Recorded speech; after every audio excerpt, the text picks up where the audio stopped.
Hey, shalom, shalom, shalom, shalom, shalom, Israel. Yahweh Bahashem Hamashiach Yahweh Shai Barakathum. I hope the family is loving everything that's happening right now in this world. Hope y'all are having a wonderful night. This is Warzone Wednesdays. I'm Brother Mahar. We're going to go around the panel and introduce the usual suspects. And then we're going to get into some prophecy. Hey, it's Brother Ram. Shalom. Hey, shalom, shalom to the 12 tribes spread abroad. It's your brother Shapar.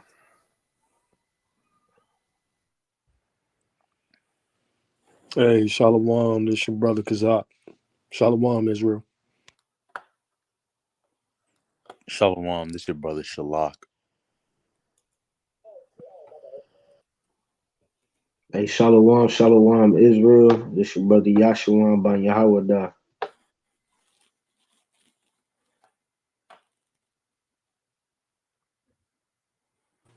Hey, shalom, shalom, brother Yashu. And if you don't know who we are by now, I don't know. I think you've been on a rock. We are Yahawah's camp, and this world is going to hell in a handbasket, so to speak, as the quote says. Going to hell with gasoline drawers on, and we love it. We love it. So what we're going to do tonight, we're going to cover a little bit of current events. We're going to go into some prophecy. We're going to line it all up. As you know, Israel, I hope you can hear the air quotes or feel the air quotes, is being attacked by Palestine. And of course, there's a big back and forth going on between them, and the borders are being crossed, and people are getting killed, and people are getting kidnapped, and babies are getting slaughtered, and a whole bunch of madness is occurring right now in the world, right? But this is all Bible prophecy, right? What y'all brothers think about what's going on in the world? Bring your thoughts out. All praises.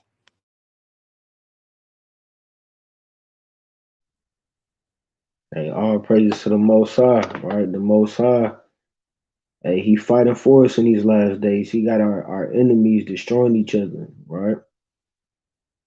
All praises. God, it's definitely a mighty time, mighty time. Right? Shalom to the family out there.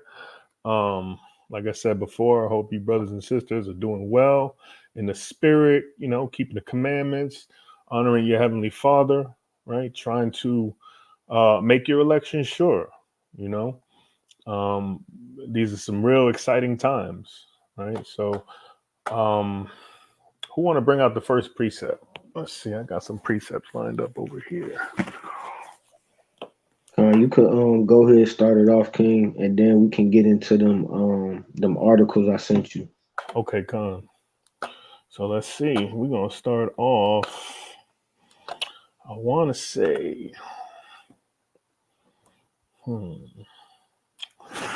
let's start off in Second Esdras, one of the favorites. We're either gonna start off in 13 or we're gonna start off in 15. I'm not sure which one we're gonna start off at. Let me. So you could start off in 13 because I Start got off 15 written down already. Yeah, we can get Okay. into that later. Khan. All right.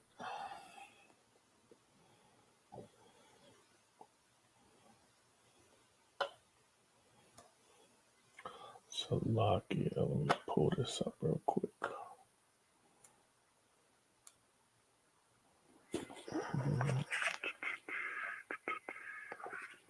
Yeah, that's a good one.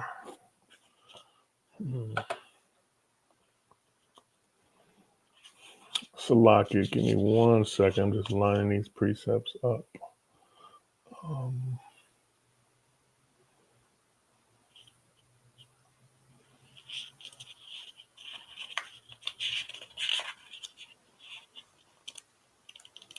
Mm-mm-mm.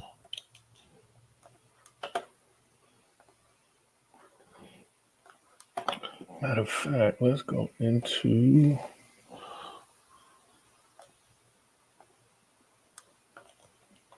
While I look for those, I want you guys to check out a few of these videos with all the madness that's going on in the world right now.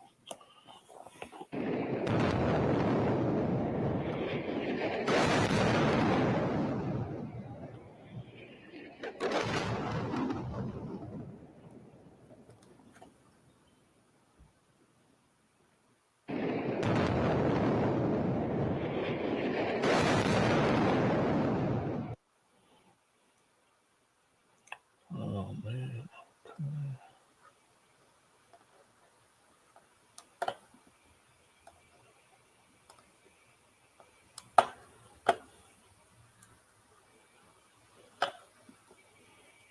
Where'd it go?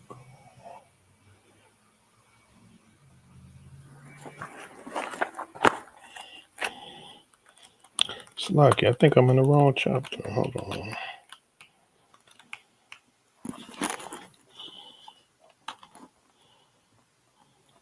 Hmm. Damn, I think I want to start in 15, but I guess we can start at 29. All right, somebody read this for me. We're going to start off at 2nd Esdras chapter 13 and verse 29. Khan, I could read it for you. Bring it out. 2nd Ezra, chapter 15, verse 29. Behold, the days come when the Most High will begin to deliver them that are upon the earth. And he shall come to the astonishment of them that dwell on the earth. And one shall undertake to fight against another. And that is exactly what Salaki, okay? And that is what we are seeing right now, right? It started with Russia and Ukraine, right? Russia attacking Ukraine. And the reason of them attacking Ukraine was so that they can get Ukraine back as a province of Russia, right? But there's always underlying issues when it comes to Esau. Keep going, King. One city against another. Mm-hmm. One place against another. Mm-hmm. One people against another. Oh. And one realm against another. Yep. And it's going to keep getting worse and worse and worse. Keep going. And the time shall be when these things shall come to pass, and the signs shall happen, which I shewed thee before. And and then shall my son be declared, whom thou sawest as a man ascending. Right. So when it's talking about my son shall be declared, of course, we know that that's talking about YAHAWAH'S, whom thou sawest as a man ascending. Where do we see him ascending? Let's go to where we saw him ascending. What is it, Matthew 27?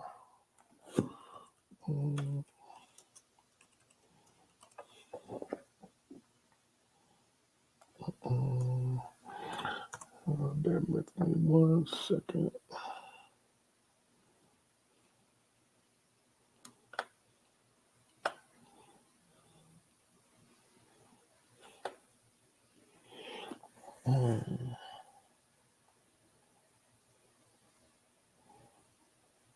Salakia, which verse am I looking for? Talking about? I'm pretty sure it's in Acts, where it talks about Yahweh going up into the clouds.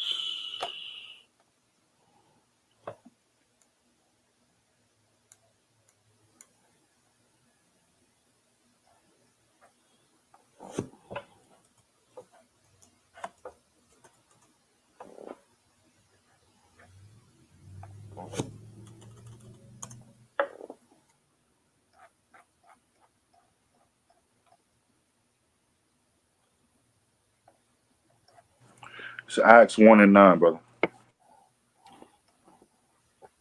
All right, let's go there. The water.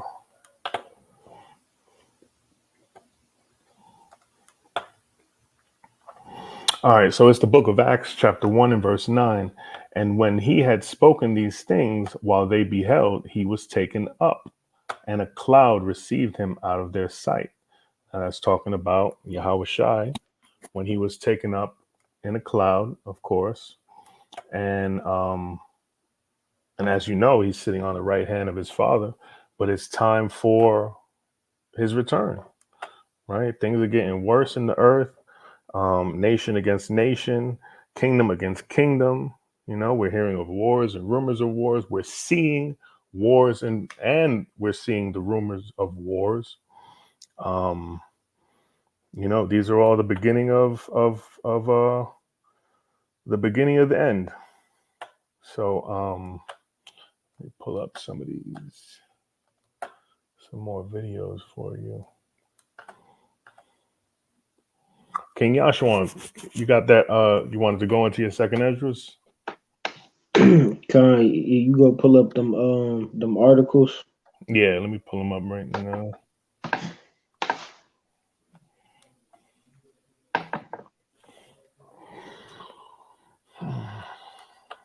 Let's see. Here is the first article. All right. It's talking about Israel cutting off the water supply to Gaza.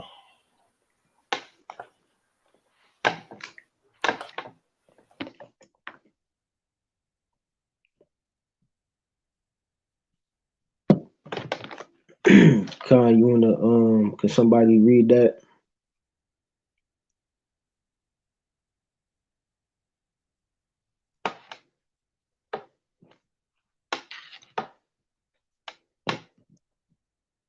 Salakia. It says, we have no water. Gaza faces deeper humanitarian crisis as Israel tightens its hold. Did you want to watch the video too, or just? Con, you can play the video. Okay. The Gaza City neighborhood, once known as El Rimel, the Sands, reduced to ashes. Its residents retrieve what they can, which isn't much. Israel continues to pound the strip, targeting, it says, Hamas infrastructure. Residents in shock are asking why. I got married this year, says YAHAWAH'S. What did I do? What have we done? You destroyed an entire neighborhood. He says he never fired a rocket. In this, one of the most densely populated patches of land on Earth, bombs crashing into crowded neighborhoods rarely differentiate between fighter and civilian. The death toll rises by the hour, while Gaza's hospitals are overwhelmed with the wounded, including infants.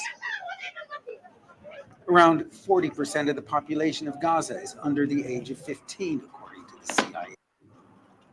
The Information Ministry in Gaza reports that nearly 170 buildings have been destroyed and more than 12,000 residences damaged. Tens of thousands have fled their homes, seeking refuge in UN schools converted into shelters. An oven in this bakery in Gaza City is shut down, many of the shelves empty. Life here was already difficult, and now the future looks bleaker than ever. Gaza will take 5 years to raise its head after this, says Wahiba Sirsawi. And after 5 years, there will be 2 or 3 more wars. It's a catastrophe. And amidst all this, somewhere in Gaza, only Hamas knows where, are more than 100 Israeli captives, fates unknown. Tuesday afternoon, Israel struck Gaza's only port, used principally by fishermen. While at the same time, Hamas unleashed a massive volley of rockets toward Ashkelon. The abyss approaches. So let's stop right there. Hey, Shapar, can you give me Matthew 24 and verse 3? And Kazak, you there, Kazak? Khan, I'm here. Khan, can you give me the book of 2nd Esdras, chapter 6, verse 9? And Ephraim, can we read the first part of this article? It says a humanitarian crisis is swiftly unfolding in Gaza as trapped residents, many cut off from food and electricity, face a fourth day of Israeli airstrikes in response to Hamas' deadly attack on Israel, which killed at least 1,200 people per public broadcaster Khan and took up to 150 hostages. Nadine Abdul Latif, 13, of Gaza's city's Al Ramal neighborhood, said she and her family were told by neighbors and relatives to leave on Monday after Israel said it would target the area. But they decided to stay as we have no safe place to go, she said. Her father, Nihad, has been missing since Saturday. He had been working in Israel, but after Hamas' Saturday attack, the family lost touch with him. Khan, so let's stop right there, right? So we bring out, these current events and all these different lessons and prophecies that we go into to warn our people, right? These are the things that we've been warning our people about for years to come, right? But our people think that, they think we out there playing games, right? They look at us like, oh, that's just them niggas on the street running their mouth. They just talking, right? But now you see all these things come to pass, right? And soon to come, the things that's happening in the so-called Middle East go come to America, right? So let's get that Matthew 24, verse 3, right? So a lot of people, they were shocked when they seen this, right? The average, so-called American, when they heard this news, they didn't know how to react, right? A lot of people panicking. They're like, oh my goodness, what's going on, right? But we've been talking about this stuff for years, right? I don't get surprised when I see stuff like this, right? And we go into it and show you why. So let's start at verse 3. It's the book of Matthew, chapter 24, verse 3. And it reads, and as he sat upon the Mount of Olives, the disciples came unto him privately, saying, tell us, when shall these things be? And what shall be the sign of thy coming? Right, so And let's stop right there. So the disciples came to YAHAWAH'S and they asked him, what's going to be the signs of his coming? Right, so in these last days, we know we in this season, right? We don't know exactly when the Lord coming because he coming as a thief in the night, but we got the prophecies to line up to let us know that we in the season of his coming, right? So we don't know exactly when he's coming, but we know we in that time frame, right? Based upon the things that's happening on the earth, right? So they said, what shall be the sign of thy coming? Right? So let's finish verse 3. and it says, and of the end of the world.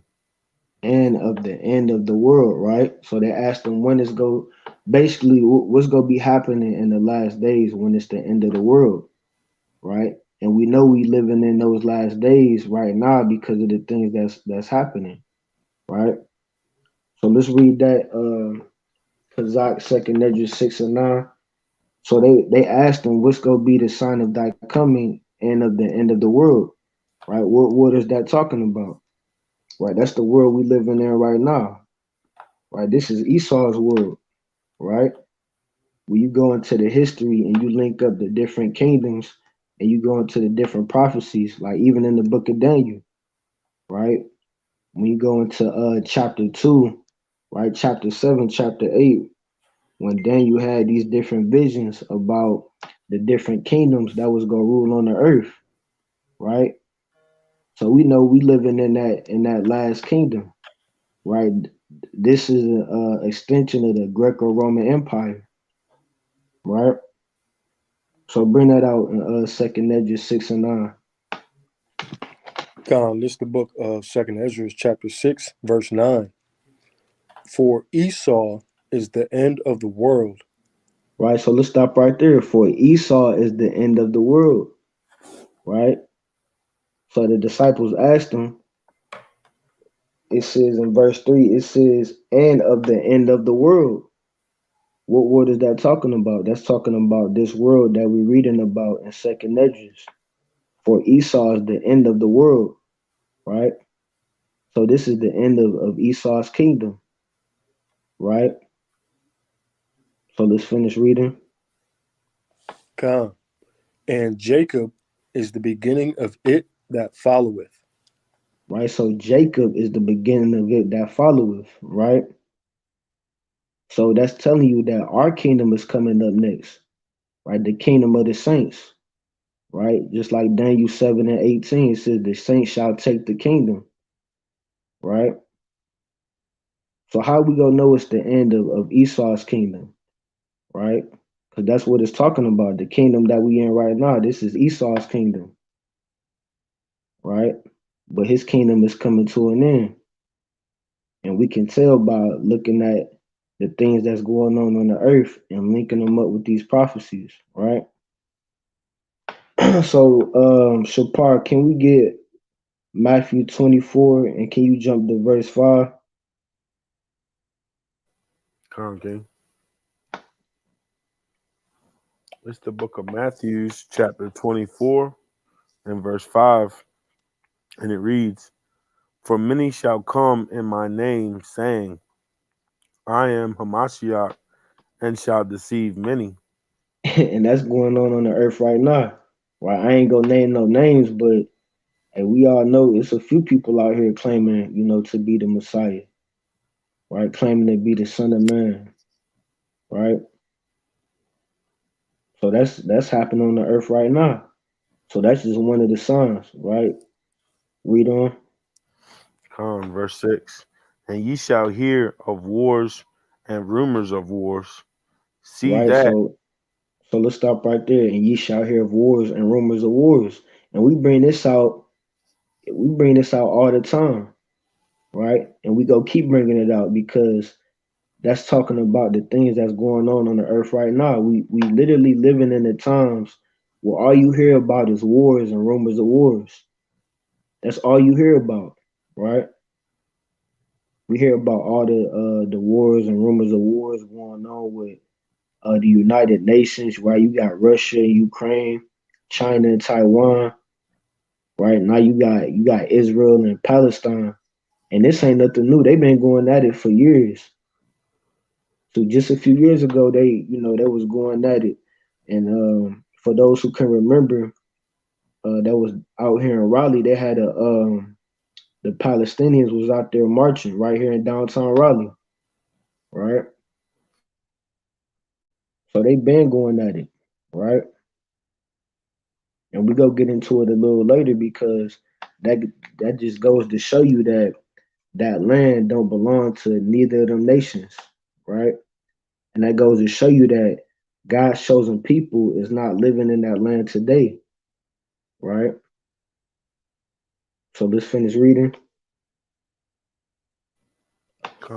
Verse 6. And ye shall hear of wars and rumors of wars. See that ye be not troubled. Right. So YAHAWAH'S told us to be not troubled, right? See, a lot of our people that's living in the world, they troubled, right? Because they don't really know what's going on. Right. Like I said, a lot of people see what's going on and they terrified, right? But when we see these things, we rejoice, right? Like we opened up, we say, hey, all praises to the Most High, right? And a lot of people don't understand that, right? A lot of people go get mad. Why you guys saying all praises about, you got people out here losing their lives, right? People out here getting kidnapped. People don't got no food, right? Right? What you saying all praises for? We need to be praying for these people, right? Now you got people talking about we should pray for Israel, right? We should pray for Palestine, right? I want to know one so-called Palestinian that ever prayed for the so-called Black and Hispanic community, right? What Palestinian was praying for our people, right? What Palestinian was praying for Trayvon Martin, right? George Floyd, right? Breonna Taylor, right? What was the so-called Israelis? When was they praying for our people, right?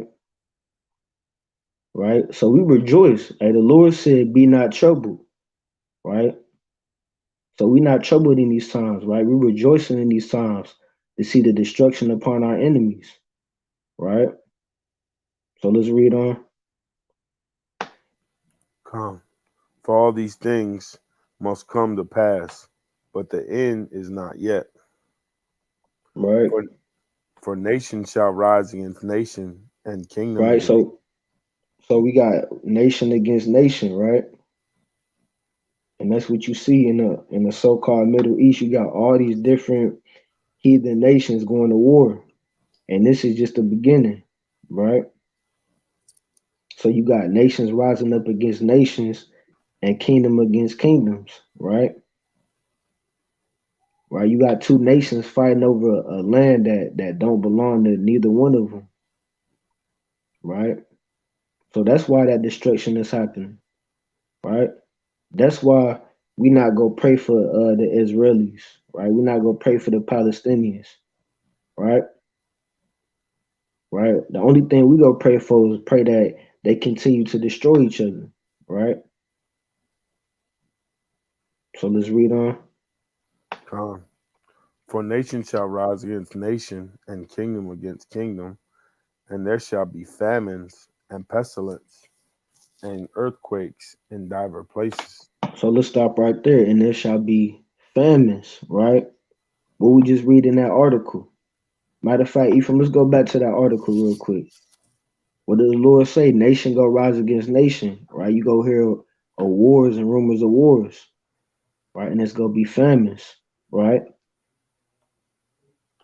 Let's go back. Matter of fact, let's read the title of the article again. Con. The title is "We Have No Water." And we have no water, right? You see that? Now these people, right? You got all this destruction going on over there in that land, and now you got people, right? Women and children without water, right? Think about that, right? And let's go back to the was it more on that article? Con. There's still a whole bunch more paragraphs talking about the Gaza Strip. Right here. The defense minister. This was actually what I was trying to look for, where the Israeli defense minister, right? He was saying that we're going to cut off the electricity, we're going to cut off the food, we're going to cut off the water, the fuel, we're going to cut off everything. And this right here, we are fighting That's not what he said. He said we are fighting human animals. I was trying to find the video for that, but he literally said in a press conference, we are fighting human animals and will respond accordingly. You see that? Right. So that's why we come out week in and week out and warn our people of the destruction that's coming. Right? The Lord said, I have made thee a watchman unto the house of Israel, right? In Ezekiel 3:17, right? Because all the things that's happening, like we just read in Matthew, this is the beginning, right? So everything that's happening over there, eventually that's coming to America, right? And the average American can't even, fathom, that type of event happening, right? I mean, just think about it. You got people that in real life, right, that's in the middle of a war, right? Imagine you in the middle of a war and all you hear is bombs going off, right? All you see is missiles exploding, right? People screaming, right? People begging for their lives, right? You look around and all you see is destruction, and dead bodies, right? You see little children, elderly people destroyed, right? Imagine living through something like that, right? That's the everyday reality of the people over there in that land, right? So that was it on this article.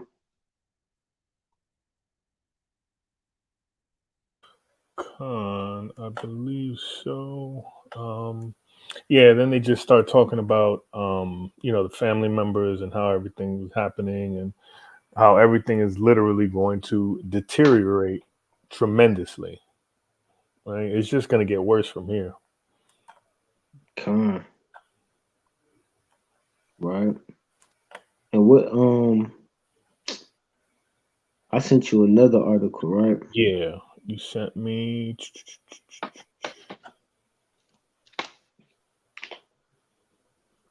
You sent me the before and after images of Gaza. Let me pull that up real quick. Right here. This is what it looks like now. Before and after images showing the mosque devastation. Now, mind you, this is Con, after airstrikes and stuff from Israel.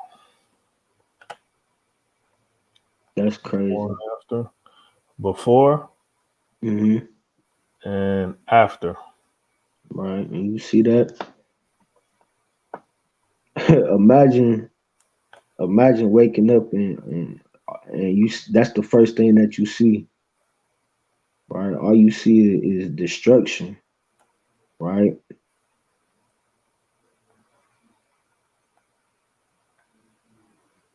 There's holes left everywhere. They all praises, Right.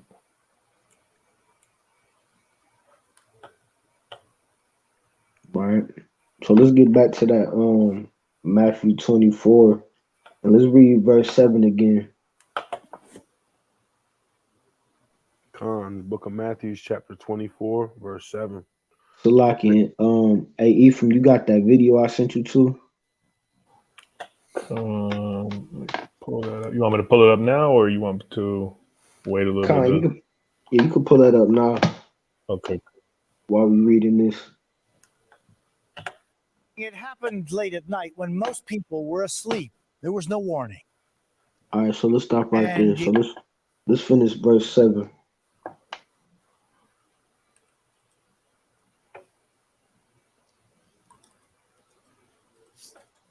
Con, this is the book of Matthew, chapter 24, verse 7. And it reads, For nation shall rise against nation, and kingdom against kingdom, and there shall be famines and pestilences and earthquakes in divers places. Right, so it's gonna be famines and pestilence and earthquakes in diverse places, right? And this is why people have to wake up, right? This all the things that was listed in that verse is literally happening on the earth right now, right? Then we had that earthquake in Turkey, Mm-hmm. right? That killed how many people, A right? lot of people. Then we have they had them fires going on out there in Hawaii, right? Maui. Right, you got floods going on in different parts of Africa, right? You got major earthquakes, right? Oh, Salakia. Another earthquake hit Afghanistan. Let me pull that up. Another earthquake. They were just hit with an earthquake like a week ago. So now another earthquake. Did you get this damn thing out of my way? Another earthquake hit them. Here it is. A 6.3 magnitude earthquake hit Afghanistan again yesterday. And about I think it said 2,000 people were taken out. 1,200 dead. Damn, you see that? Mm-hmm. Man. And people think we out here playing games like we just out here just talking, you know, right?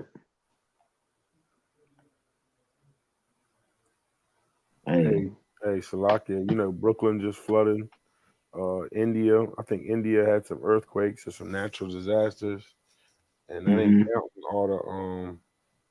that ain't counting all the trains that's been mysteriously just derailing. Mm-hmm. So yeah, I mean, if you're watching and you're keeping that watchful eye, it's happening everywhere around you, all countries. Right. Hey, so that's why it's important that man, you stay on the straight and narrow path in these last days, man, because hey, Satan out to get you, man. Right. Like, even when you look at them Georgia Guidestones that Esau had out, right, where they tell you about the so-called population control, right? They gonna come out with more diseases, right? They gonna come out with more famines, right? It's gonna be more wars. Hey, this stuff ain't gonna stop, right? So let's go back to that video.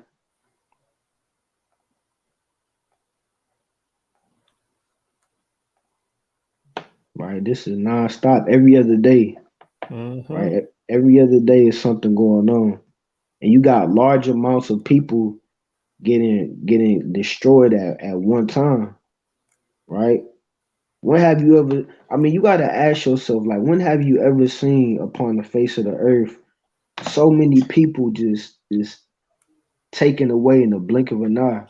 2,000 people, 1,200 people, 10,000 people, 3,000 people. I mean, every other day is something going on, and you got large amounts of people being destroyed, right? And people think we out here playing games, Mm-hmm. right? So let's play this video. Con. Absolutely horrific in its power. This is the moment a 6.8 magnitude earthquake rocked Morocco. You can see people fleeing into an alley only for debris to then start tumbling down. The quake was centered here, just south of the popular tourist destination of Marrakesh. The death toll already stands at over 2,000 people. And as we get new images in, And Salakia, it's way more than 2,000 right now. of the destruction. And Salaki, hey, and it ain't. Hey, that's why. Matter of fact, let me bring this out real quick, man. Let me bring this out real quick. All right.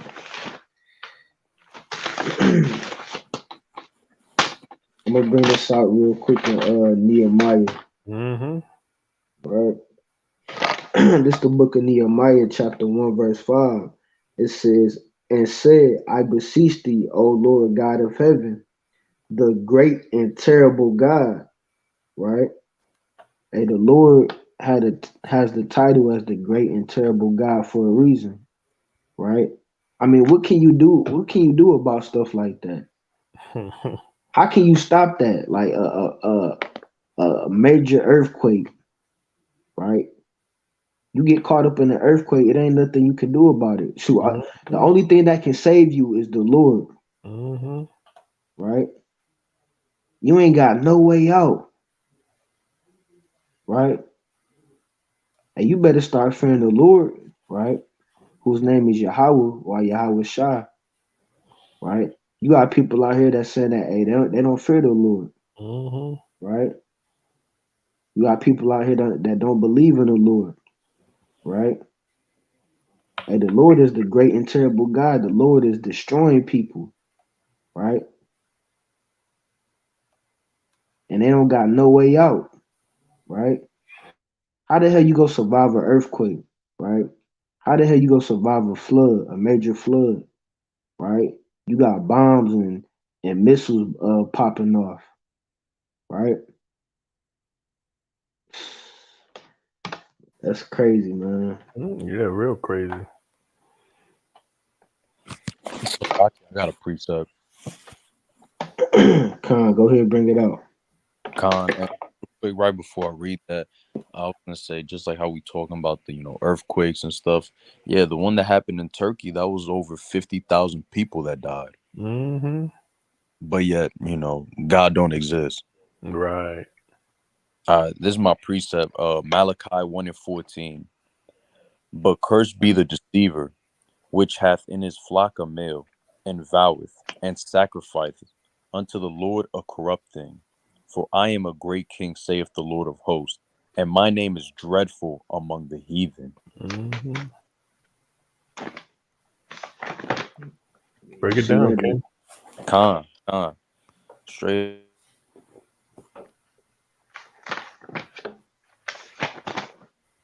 Uh-oh. Hey, you went out.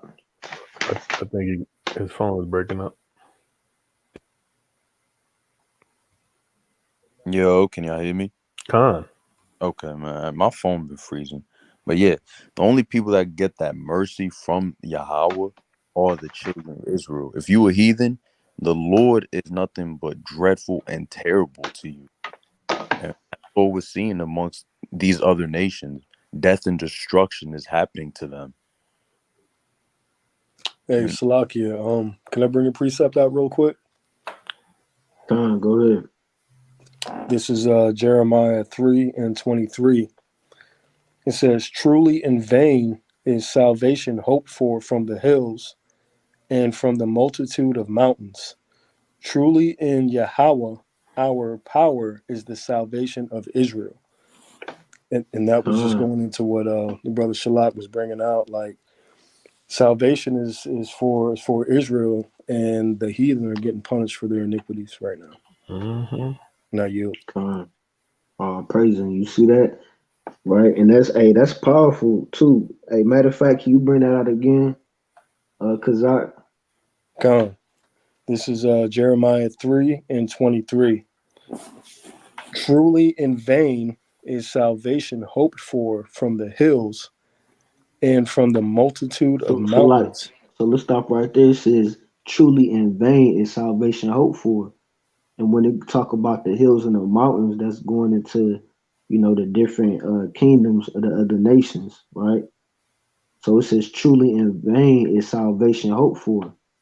Because, hey, that's vanity. Because they have no salvation, right? Mm-hmm. Come.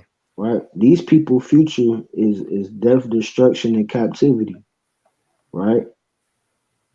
So it says, truly in vain is salvation hoped for, right?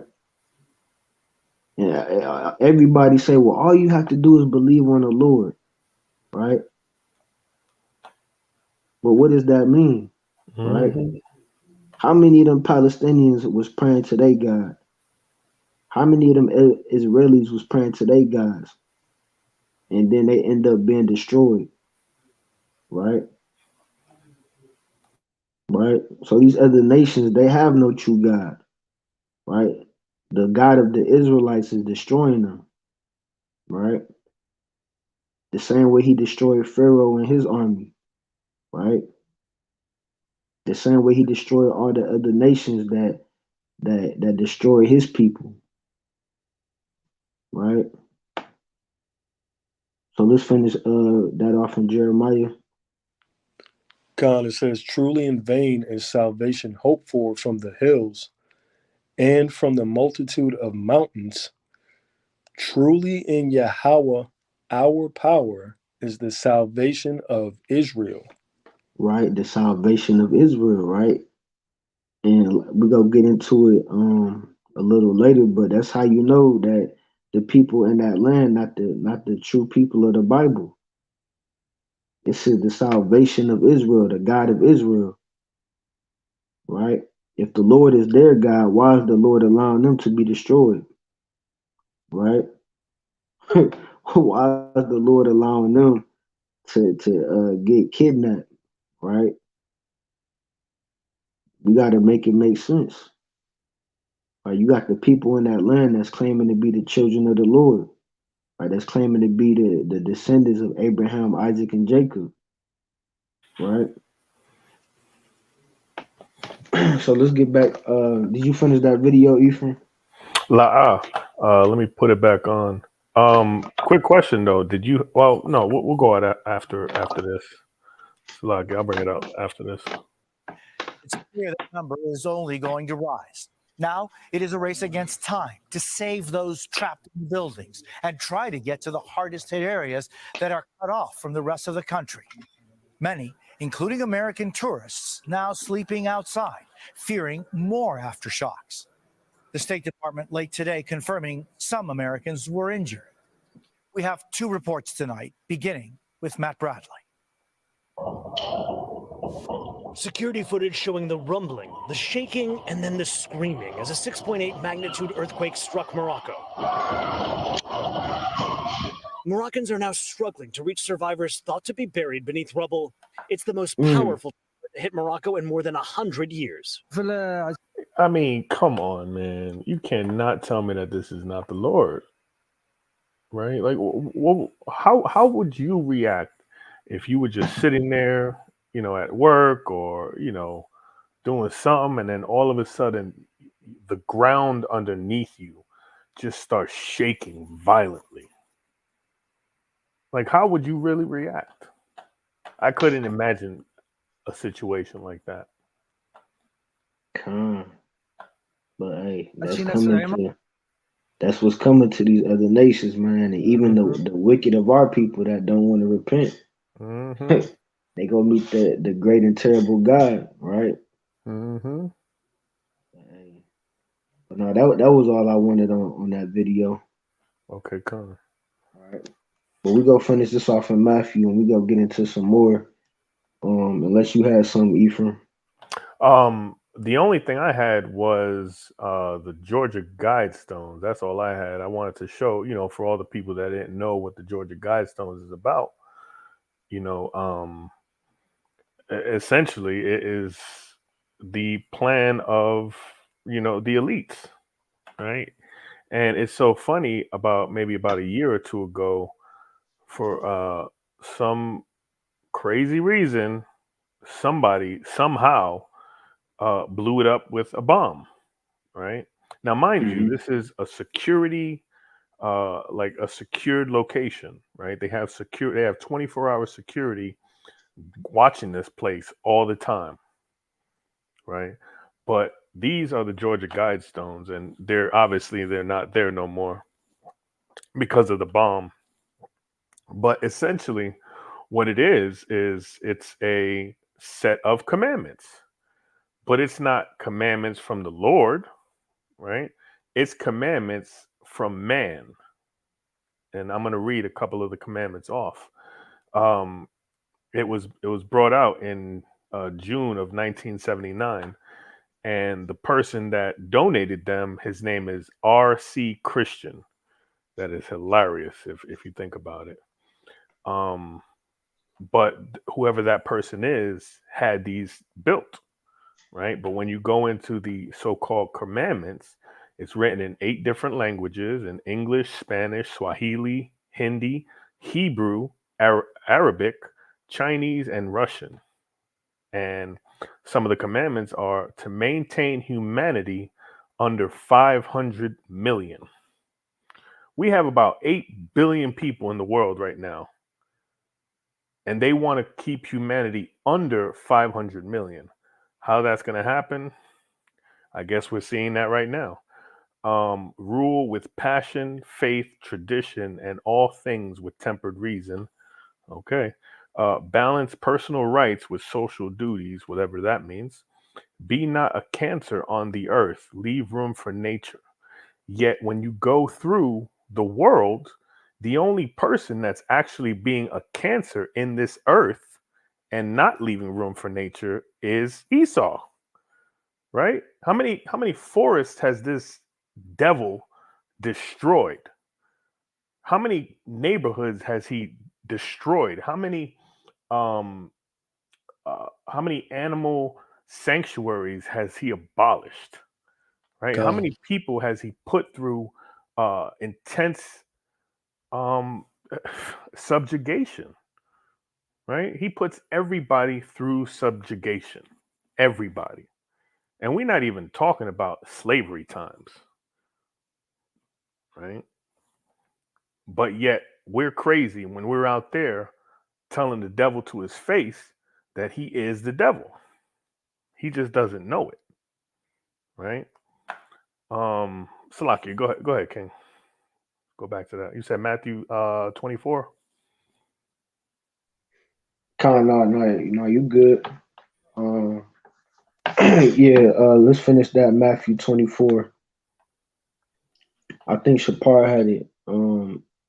Verse 8. This is the book of Matthew, chapter 24, verse 8.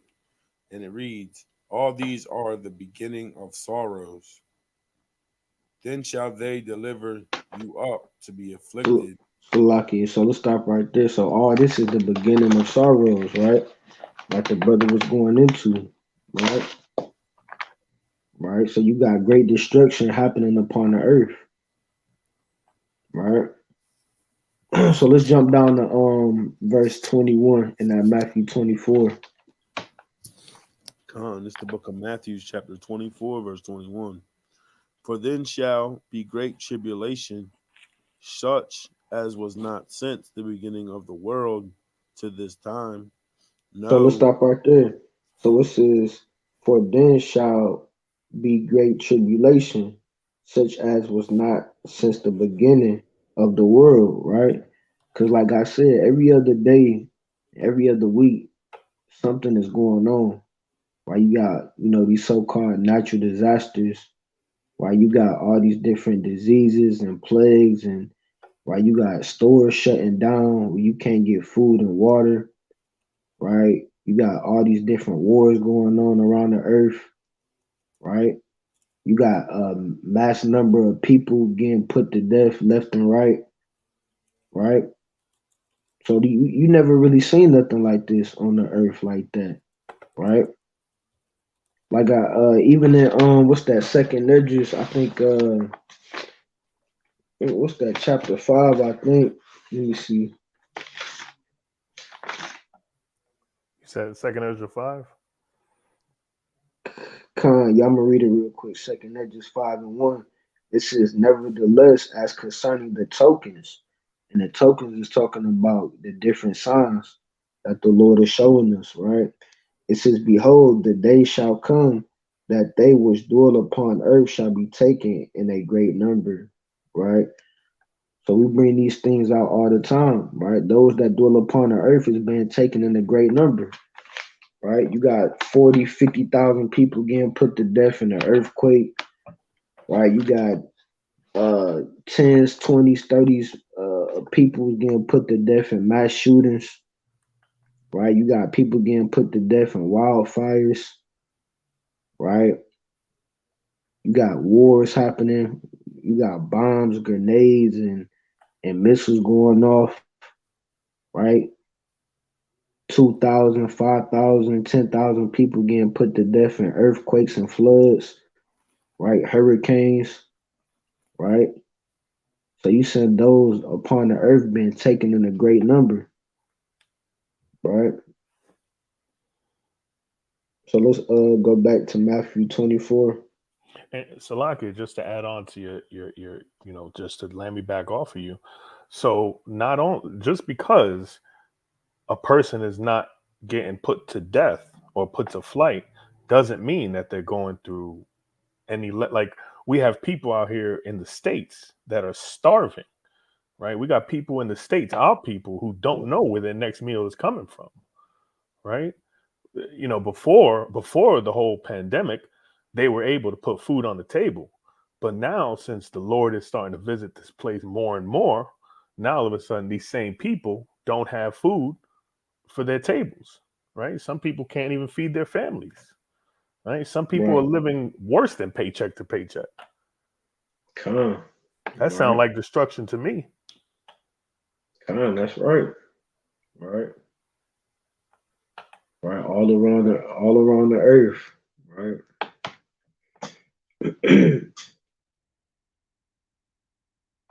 So let's finish that Matthew 24:21. come. Matthew chapter 24, verse 21. For shall then for for then shall be great tribulation, such as was not since the beginning of the world to this time, no, nor ever shall be. And except those days should be shortened, there should no flesh be saved, but for the elect's sake, those days shall be shortened. right? And we thankful to even, see the times that we in now, right? To see all the destruction that the Lord is bringing upon our enemies, right? Right. And Lord willing, we get to make it through this, right?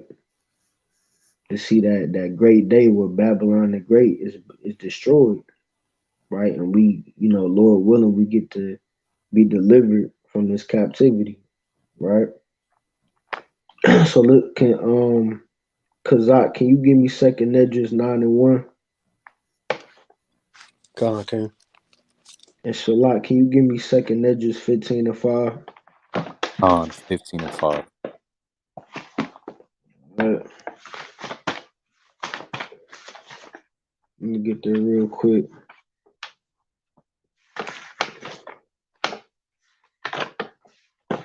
Hey, Ephraim, you had any more news about that war?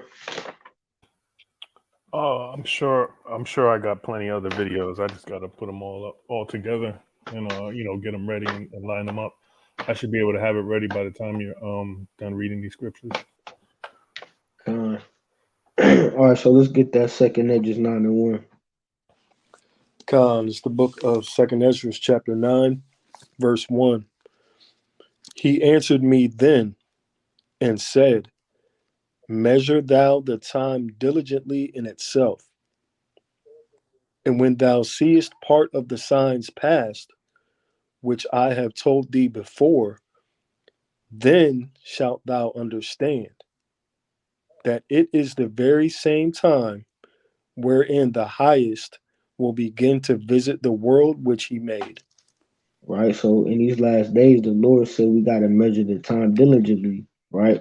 And like I said, we bring these scriptures out all the time. Second Edges 9, right? Second Edges 15, 13, 16, right? Matthew 24, right?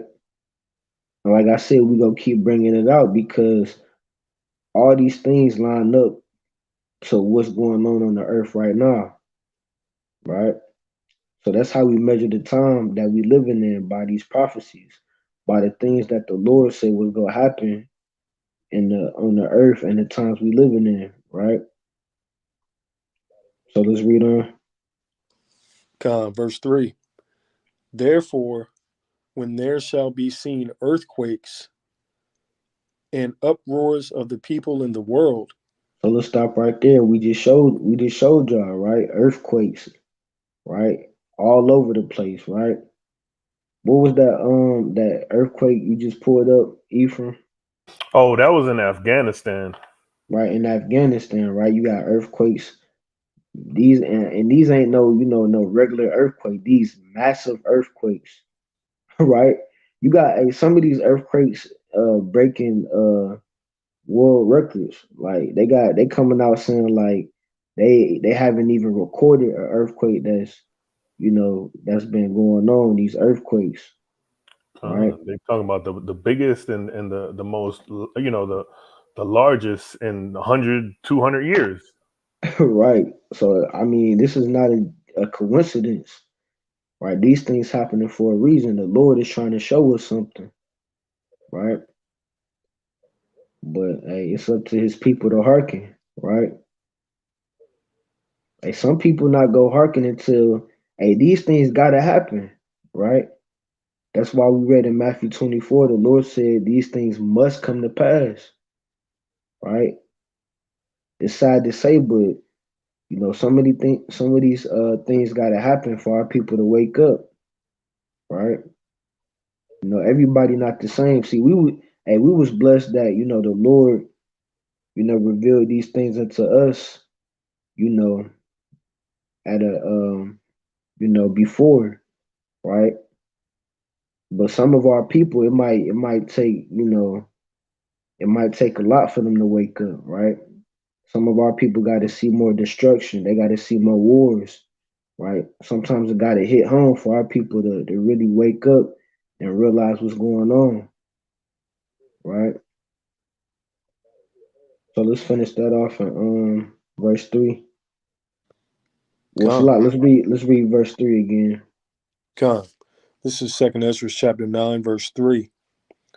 Therefore, when there shall be seen earthquakes and uproars of the people in the world, then shalt thou well understand that the Most High spake of those things from the days that were before thee, even from the beginning.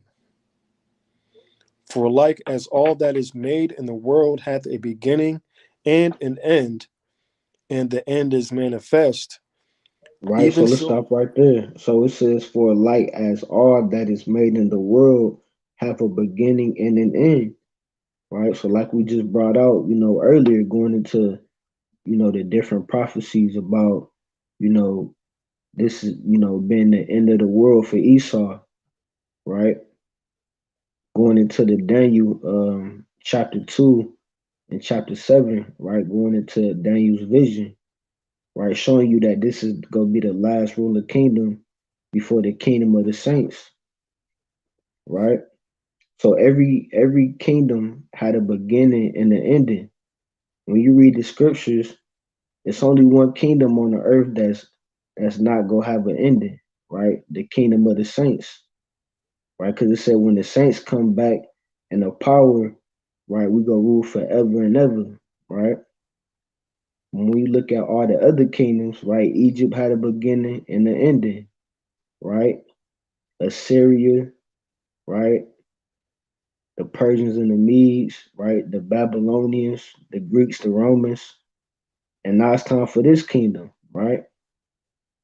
This kingdom had a beginning, right? This kingdom was built off the backs of the so-called Blacks, Hispanics, and Native Americans, right? And now we come into the times where the Lord is going to redeem His people, right? So that was it on that. So let's get to Second Edges 15:5.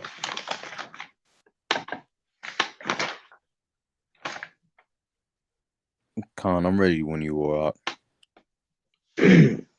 Khan and Shapar, can you give me Joel 3 and 9? King. All right, let's get that Second Edges 15 and verse 5. Khan, this is the book of 2nd Ezra 15 and 5. Behold, saith the Lord, I will bring plagues upon the world, the sword, famine, death, and destruction.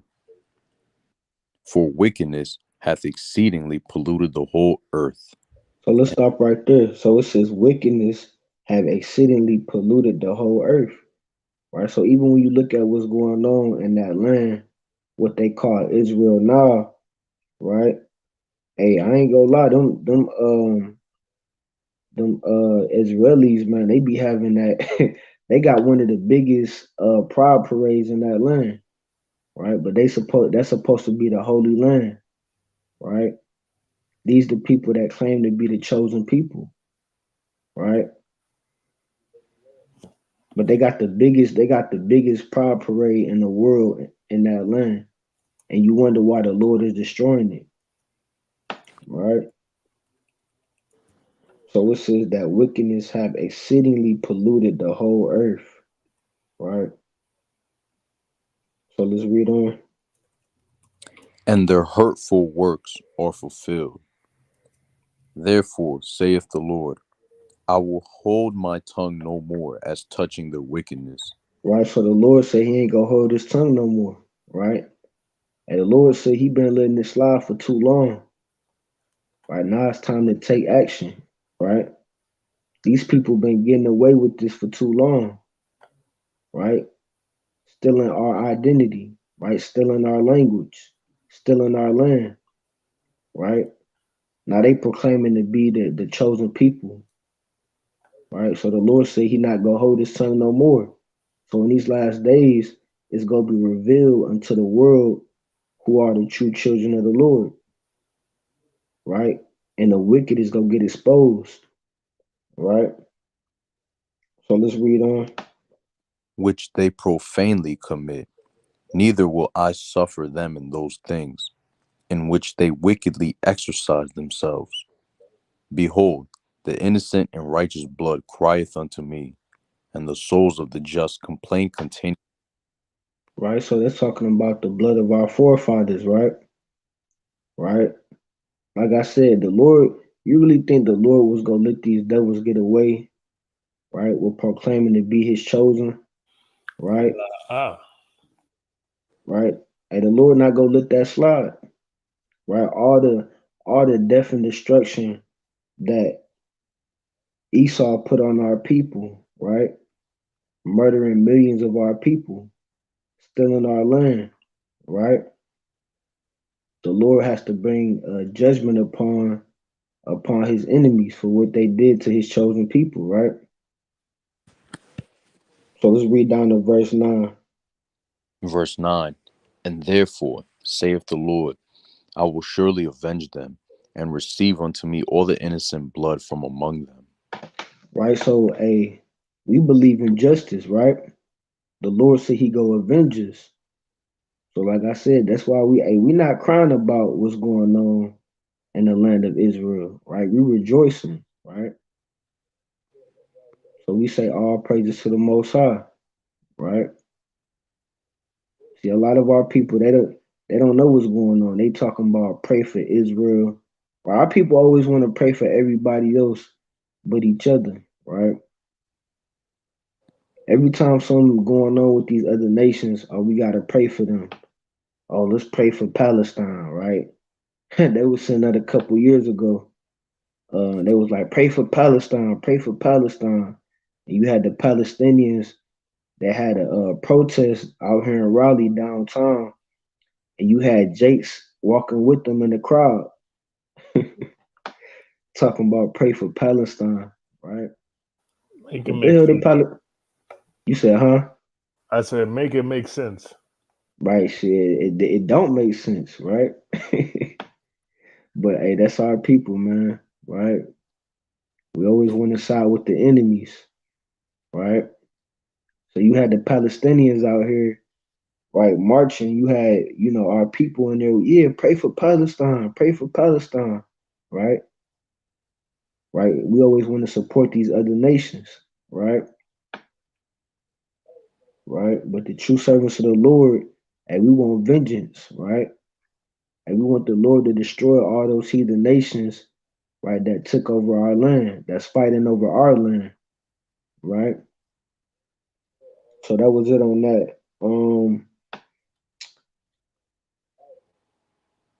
Let me get verse 15 in that second Edges 15.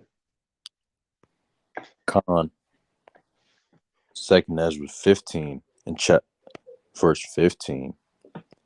For the sword and the destruction draweth nigh, and one people shall stand up and fight against another, and swords in their hands.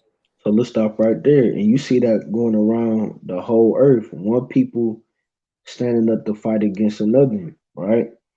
Nation against nation, kingdom against kingdom, right? Right? Russia, Ukraine, right? You got the Israelis and the Palestinians, right? You got all these gearing up and battling against each other, right? And we go get into that in the book of Joel after we finish this off, right? God, So it's read lucky. on. It's getting worse too. And the thing is about that is that right now is, just Russia and Ukraine, and then there's Israel and Palestine. But now what about the countries that are bound to help protect those countries? Right? Hmm. Russia is backing Palestine, and guess who else is backing Palestine? Another superpower called Iran, another one called Syria. They're all backing Palestine. And they Right? You already see said that? that if the US involves themselves, they're going to be quick to jump in there. Hey, Lebanon too. Or Slovakia, I believe I read Lebanon fighting them too. Con. Right. So, matter of fact, let me bring this out real quick. So that's powerful what the brother bringing out, because what is that showing you? That's just showing you that World War III is on the rise. It's already here, and there's nothing that anybody can do to stop it. Right. All right, so let me bring this out real quick in Revelation, right? This is the book of Revelation, chapter 11, verse 14. It says, the second woe is past, right? So we go into that. Matter of fact, are you right there, Ephraim? Can you pull up that word woe? Go into that word woe, right?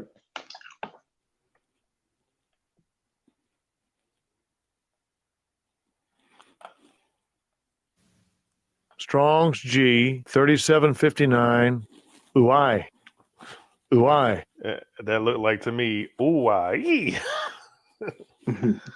something crazy getting ready to happen. And it's grief, woe, right? It also, if you go into it, it's talking about destruction. Right. You see that? So it says, the second woe is past, and behold, the third woe cometh quickly, right? So that third great destruction is coming quickly, right? And we seeing it with our own eyes, right? You had World War One, World War Two, and now you got World War Three on the rise, right? So that's just like, what the brother Ephraim was going into, right? All these different nations teaming up and really going against America, right? Right? You see, man, you see all them threats that Putin be sending to America. Hey, Putin ain't playing no games, man. Hey, Putin, like, he one of them people. He like, man, I wish you would. Hey, Putin be talking crap to their Right. faces. Hey, He be like, there's nothing but homos over there. right, and that's the truth, man. Right? Hey, America ain't ready to go to war, man. Mm-mm. If America did a drop today, man, they gonna be finished, man. Finished. Hey, who the hell they go send to war? You got a whole country full of effeminate men and masculine women, right? Everything is ass backwards in America, right? This whole land is confused. Ain't nobody ready to go to war, right? Who go defend their country, right? Who go defend their nation, right? Not these Yeah, fairies. right. America is becoming or has become the laughing stock of the earth, man. Right. Right. So let's where was we at in the second Edges 15? Khan, I was on verse 15. You want me to keep going? Yeah, let's read down to 18. Khan, verse 16. For there shall be sedition among men, and invading one another. They So let's shall not. stop right there. Right. So invading one another. That's what we see. Right. What did Russia do to Ukraine? Right. Right. The Palestinians and the Israelis. Right. Right. You got people. You got different nations invading one another. Right. China and Taiwan. Right. You see that stepping, over into other nations' territories. Right. Right. So let's read on. They shall not regard their kings nor princes, and the course of their acts shall stand in their power. A man shall desire to go into a city and shall not be able. For because of their pride, the cities shall be troubled, the houses shall be destroyed, and men shall be afraid. Right. You see that? As a matter of fact, hey, Ephraim, can you pull up that picture again? That picture with Palestine. Con. Let me grab it. I actually just went off of it. There it is. Yeah, I'm gonna pull something else out. It's gonna be real nice. Let's see. Oh no, this isn't it. It's actually this one, I think. Where'd it go? Slocky, my bad.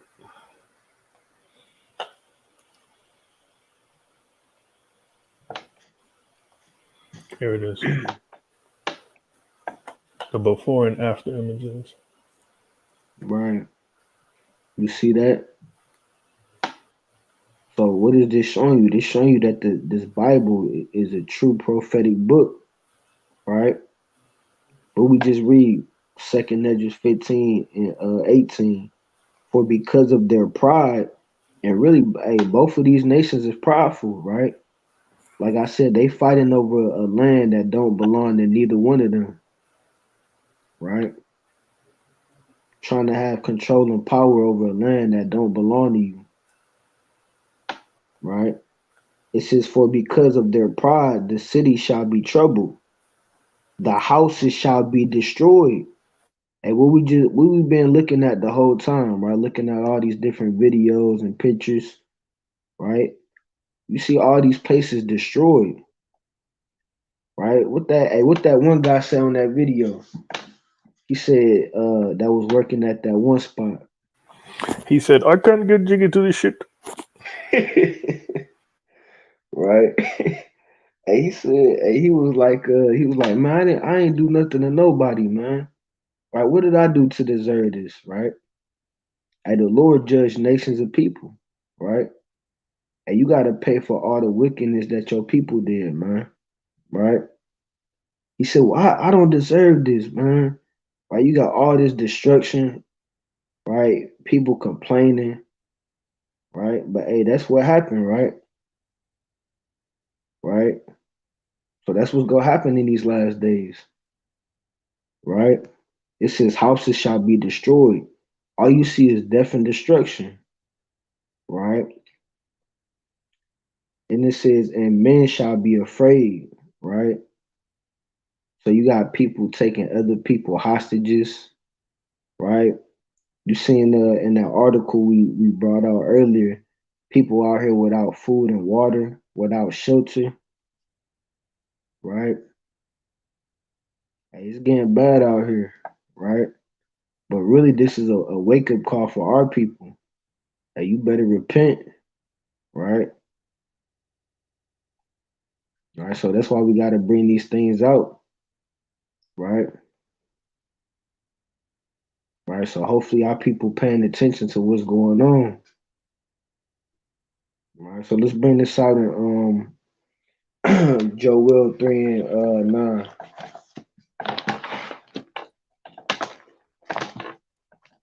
Who had Joel 3 and 9? I could grab it for you real quick. Con, I got it. Con, Hey, Slocky, I got exactly who is going to be fighting us. I could show you right now if you want. what's that? Let me show you. Let me pull it up. Damn, where'd it go?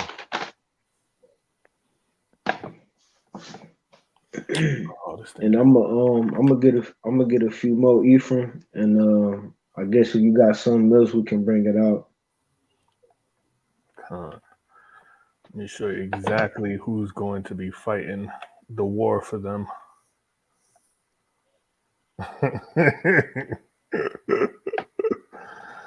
Oh.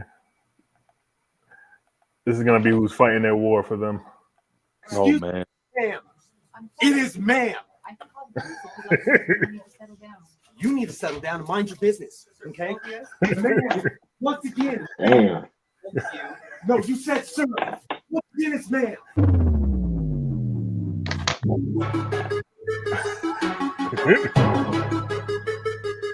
All right, my bad. Nah, that's madness, man. Yeah, But that's what America promote, though, right?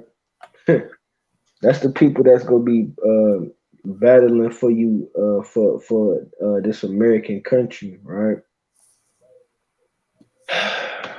Hey, that's sad, man. Mm-hmm. Hey, this place finished, man. This place is finished, man. That's who you got. That's who you got protecting America, fighting for America. Right? Finished. Finish him. Hey, like I said, man, if America do a draft, man, that's gonna be it. Man, ain't nobody prepared to go to war. All right, you got a whole bunch of you got a nation full of I ain't even gonna say it, man. You got a nation full Oh, of the LGBTQ community, right? I ain't gonna say what I wanted to say. They might they might flag the channel, but all right, but let's get this Joel 3:9. This is the book of Joel, chapter 3, verse 9. Hey Salakia, and hey Kazak, can I get Ecclesiastes 3:1? God, King. Con. So let's bring this out, Joel 3:9. This is the book of Joel, chapter 3, verse 9. And it reads, Proclaim ye this among the Gentiles, prepare war, wake up the mighty men. So let's stop right there, right? Proclaim ye this among the Gentiles, right? Prepare war, right? Because hey, the Lord said he is a man of war, right? And the Lord is preparing war among all the Gentile nations, right? Like we've been bringing out, you got Russia, Ukraine, right? Iraq, right? Israel, Palestine, China, right? North Korea. You got all these different nations preparing for war, right? So let's read on. It says, prepare war, wake up the mighty men, let all the men of war draw near, let them come up. Verse 10, beat your plowshares into swords and your pruning hooks into spears. So let's stop right there. It says, beat your plowshares into swords and your pruning hooks into spears. And after we read this, we go into that scripture in Isaiah chapter 2, which is basically it's like the opposite of this of what's going on in Joel, I was right? gonna bring that up later, but you bring it out. So Salakia. go ahead. I was gonna say I got that also. I got that also in Micah 4. Right? So basically, right? So that now we going into, really showing you how we know that the people that's in that land is not the true people of the book, right? These not the true Israelites of the Bible, right? And we gonna go into that and show you, right? So it says, verse 10, beat your plowshares into swords and your pruning hooks into spears. So like the Lord said, he getting that all these other nations prepared to go to war, right? But when we read Isaiah chapter 2, we gonna go into the flip side of that, right? So let's keep reading. And your pruning hooks into spears. Let the weak say, I am strong. And like Ephraim brought out earlier, right? Where did Palestine get all this firepower from, right? And they gotta have some. And we was talking about this the other day. And they gotta have some type of game plan, right? That we don't know about, right? To go up against Israel, because Israel got one of the. Hey, they got one of the top militaries, right? Mm-hmm. Absolutely. So how is a Palestine go up against Israel, right? And the crazy thing about it, Salakia, is, they say also the same thing with the Georgia Guidestones, right? How there's 24-hour security. Well, it's even worse in Israel, especially around the borders, because they know that Palestine's right there. There's 24/7, 24/8 security there, right? Right. And they don't even let them go off on holidays, so you can't even blame Feast of Tabernacles, right? You can't blame it because that's what occurred at the time was Feast of Tabernacles. They Right. don't let them off, and this was directly from an Israeli soldier that used to be over there. See that? They let him in. Right. So you see that, right? So like we said, like how did Palestine get all this firepower, right? What made them think that they could go toe to toe with Israel, right?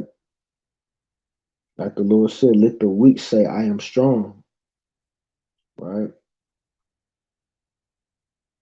So you got these other nations, right, that's not really known for, having strong militaries, going up against these other nations that, that's actually known for having strong militaries, right? You got different nations and countries teaming up with each other, to go against different enemies, right? So let's read on.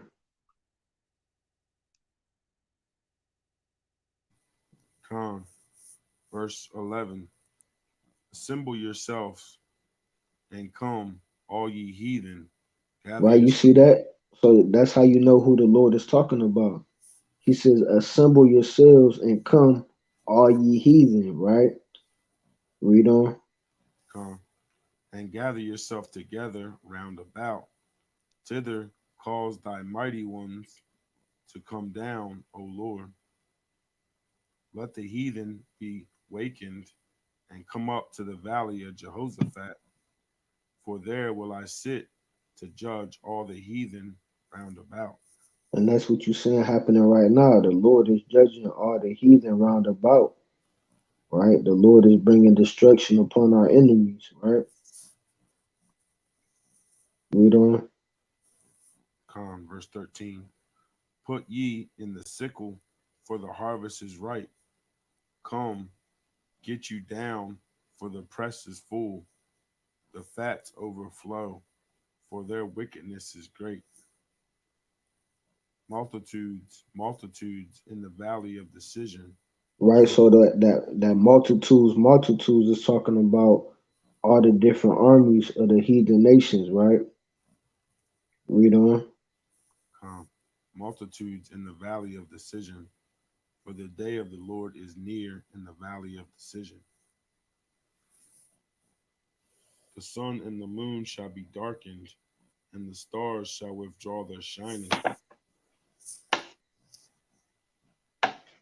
The Lord also shall roar out of Zion and utter his voice from Jerusalem, and the heavens and the earth shall shake. But the Lord will be the hope of his people and the strength of the children of Israel. Right, so you see that? So that's how you know the Lord is not, dwelling amongst them Israelis that claim to be the true people of the Bible, right? Because the Lord said when all this is going on with these wars, it says, but the Lord will be the hope of his people, right? So how is the Lord the hope of the Israelis when they the ones that's being destroyed, right? It says, and the strength of the children of Israel, right? So how is he the strength for these the people that's in that land when he's allowing them to be destroyed, right? So that's just showing you, right, that these people are not the true descendants of Abraham, Isaac, and Jacob, right? Right. So who had that Ecclesiastes 3:1? And Yeah, I got it. Shalak, you said you had that Isaiah chapter 2. I had something similar to it. That was in Micah 4. Do you want me to Can you grab out? give can you get Isaiah chapter 2 and verse 1? And then after we finish Isaiah, we could go back to that. Okay, Con. All right, let me get there real quick to Ecclesiastes.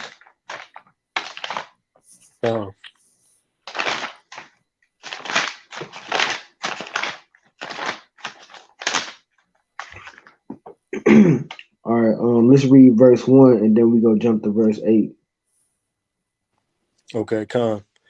This is the book of Ecclesiastes, chapter 3, verse 1. To everything there is a season and a time to every purpose under the heaven. Right, to everything there's a season, right? So we finna see what season that we in right now, right? So let's jump to verse 8. Verse 8, a time to love and a time to hate, a time of war, Hold on, a time of what? a time of war, What we in right now? a time of war. A time of war. So that's the time we living in right now, right? We just read that in Joel chapter 3.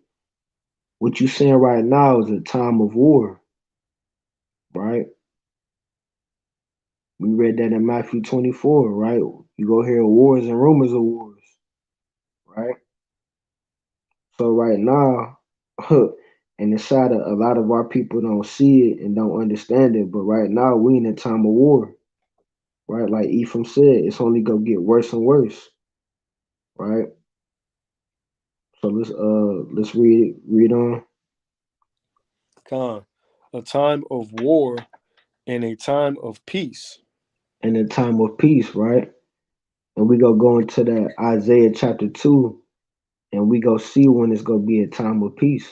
Because right now we in a time of war, right? Remember the Lord said the nations they was gonna turn their pruning hooks, right, into swords, right, and they was gonna get prepared for war, right? So let's read this and let me get this real quick. Isaiah chapter 2.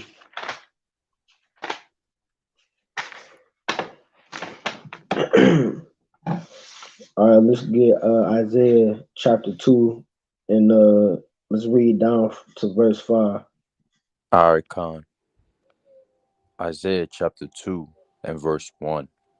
The word that Isaiah, the son of Amos, saw concerning Judah and Jerusalem. And it shall come to pass in the last days that So the like you mount. stop right there. So we've been talking about this whole time we've been talking about the events that was gonna take place in the last days, right? Right? Remember we went into the earthquakes, the famines, the pestilence, right? The wars, right? All the death and destruction, right? So let's read on. That the mountain of the Lord's house shall be established in the top of the mountains, and shall Right, be so let's stop right there. So the mountain of the Lord's house is talking about the kingdom or the government of Israel being established above all the other kingdoms and nations on the earth, right? And it's gonna show you that. You want me to keep going? Con. And shall be exalted above the hills, and all nations shall flow unto it. And many people shall go and say, Come ye, and let us go up to the mountain of the Lord, to the house of the God of Jacob, and he will teach us his ways, and we will walk in his paths. For out of Zion shall go forth the law, and the word of the Lord from Jerusalem. And he shall judge among the nations, and shall rebuke many people, and they shall beat their swords into plowshares. So let's And this, stop right there. So remember in Joel chapter 3, we read the opposite, right? We read about the things that was happening right now. It said that they was gonna turn their plowshares into swords. But now we're saying that they go turn their swords into plowshares. That means all the war go be put to an end, right? After World War III and the second coming of YAHAWAH'S, right? When YAHAWAH'S and his army destroy all these other nations and deliver the children of Israel, right? And like we just read in verse 2, when the Lord go establish the government of Israel above all the other nations, right? So at that time, it ain't gonna be no more need for war, right? Because we gonna be established above all the other nations, right? Matter of fact, let me get this real quick in Daniel 7 and 18, right?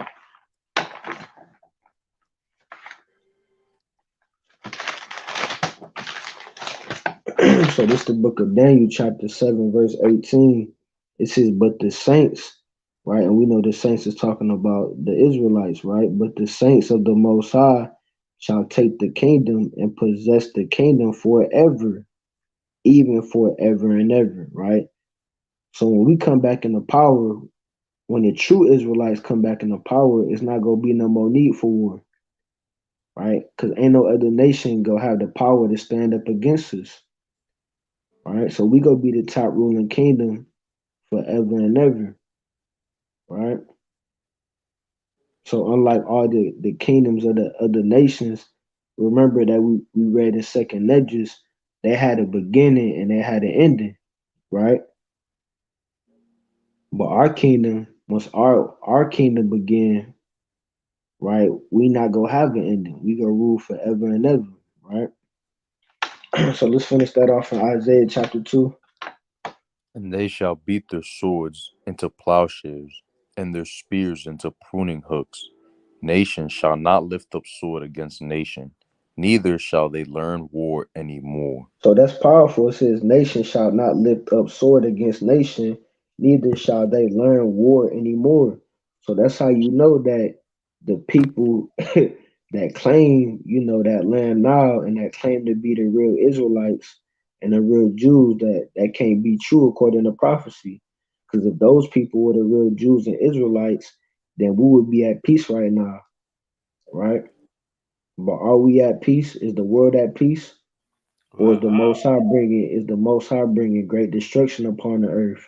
hey, when the wicked are in rulership, the people mourn. Right? That's right. Right. So like the brother said, right, that goes to show you that these people that claim to be the true people of the Bible, these people are imposters. Right? Right? Because the Lord said that when Israel come back into power, nation not go raise up sword against another nation. But what we see going on right now in the land of Israel, right? What we see going on right now in Ukraine, right? Don't you got nations destroying other nations, right? War. Right? That's all you see is war, right? You see bombs and missiles and tanks, right? Grenades, right? You got little kids and females getting kidnapped, people getting taken hostage, right? Dead bodies all in the street, right? So let's read verse 5. Con, verse 5. Salaki. O house of Jacob, come ye, and let us walk in the light of the Lord. Therefore, So that was it on that. So we can go to that Micah Con. if you want to go into that. And Ephraim, you had anything else you wanted to bring out? Con, I just got a few more things, and then we could wrap it up after that. I don't really have that much. Praises. So yeah, let's bring this out in Micah, and then you can go into that, and then we can close it out. Con, real quick, right before I get into that precept, if I could just say something real quick. Yeah, so I just want to say this to the Northern Kingdom. So, para todos ustedes que no están escuchando, right? Ustedes están viendo lo que está pasando en este mundo. Yo no sé cómo es que ustedes no tienen el entendimiento y vienen a pelear con nosotros, a decir que nosotros estamos diciendo las cosas malas, cuando estamos aquí leyendo lo que dice la Biblia. I'll translate. So, for the people that come out here with this contentious spirit, I'm saying that they see what's going on in this world. How is it that y'all can come to us and just say what we're talking about is wrong and that our message is wrong when we're reading what's coming straight out the scripts? You feel me? But let me get into that Micah 4. So Micah 4 is essentially reiterating there. I'll start at verse 2. And many nations shall come and say, let us go up to the mountain of the Lord, and to the house of the God of Jacob, and he will teach us of his ways, and we will know his salvation. and we will walk in his paths. For the law shall go forth of Zion, and the word of the Lord from Jerusalem. And he shall judge among many people, and rebuke strong nations afar off. And they shall beat their swords into plowshares, and their spears into pruning hooks. Nation shall not lift up a sword against nation, neither shall they learn war any more.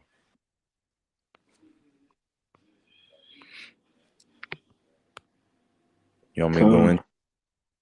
Yeah, go ahead. So just like I was saying, it's reiterating Isaiah 2, and in Isaiah 2 and 5, when it's talking about we will walk, we got to be the light of our Lord. Micah 4 and 5 is telling you essentially the same thing. It says, verse 5, for all people walk every one in the name of his God. So in those days, those people are going to be doing what? They'll be following their customs. And what we be doing, it says, and we will walk in the name of the Lord our God. So it's essentially just touching back on that Isaiah 2. And that's it. Right. Right. So like we've been bringing out, right, that goes to show you that the people that's in that land is not the true Israelites, right? They're not the true Jews, right? Right. How's the Lord allowing these people to be destroyed, right? Right. That goes to show you that the Lord is not with them, right? Because when the Israelites come back into power, it ain't gonna be no more war, right? It ain't gonna be no more nation rising up against nation, right? Right. So Ephraim, what you had? Oh, let's see. Let's go to we'll go to Editions of Esther, right? Chapter 11, and we'll start at verse 4, and we'll read down from there. And this also just it just shows who this just shows who are the players, right? So Editions of Esther, chapter 11 and 4. It says, he was also one of the captives which Nebuchadnezzar, the king of Babylon, carried from Jerusalem with Jeconias, king of Judea. And this was his dream. Behold, a noise of a tumult with thunder and earthquakes and uproar in the land. That's exactly what's happening. And behold, two great dragons came forth ready to fight, and their cry was great. And who do we have fighting?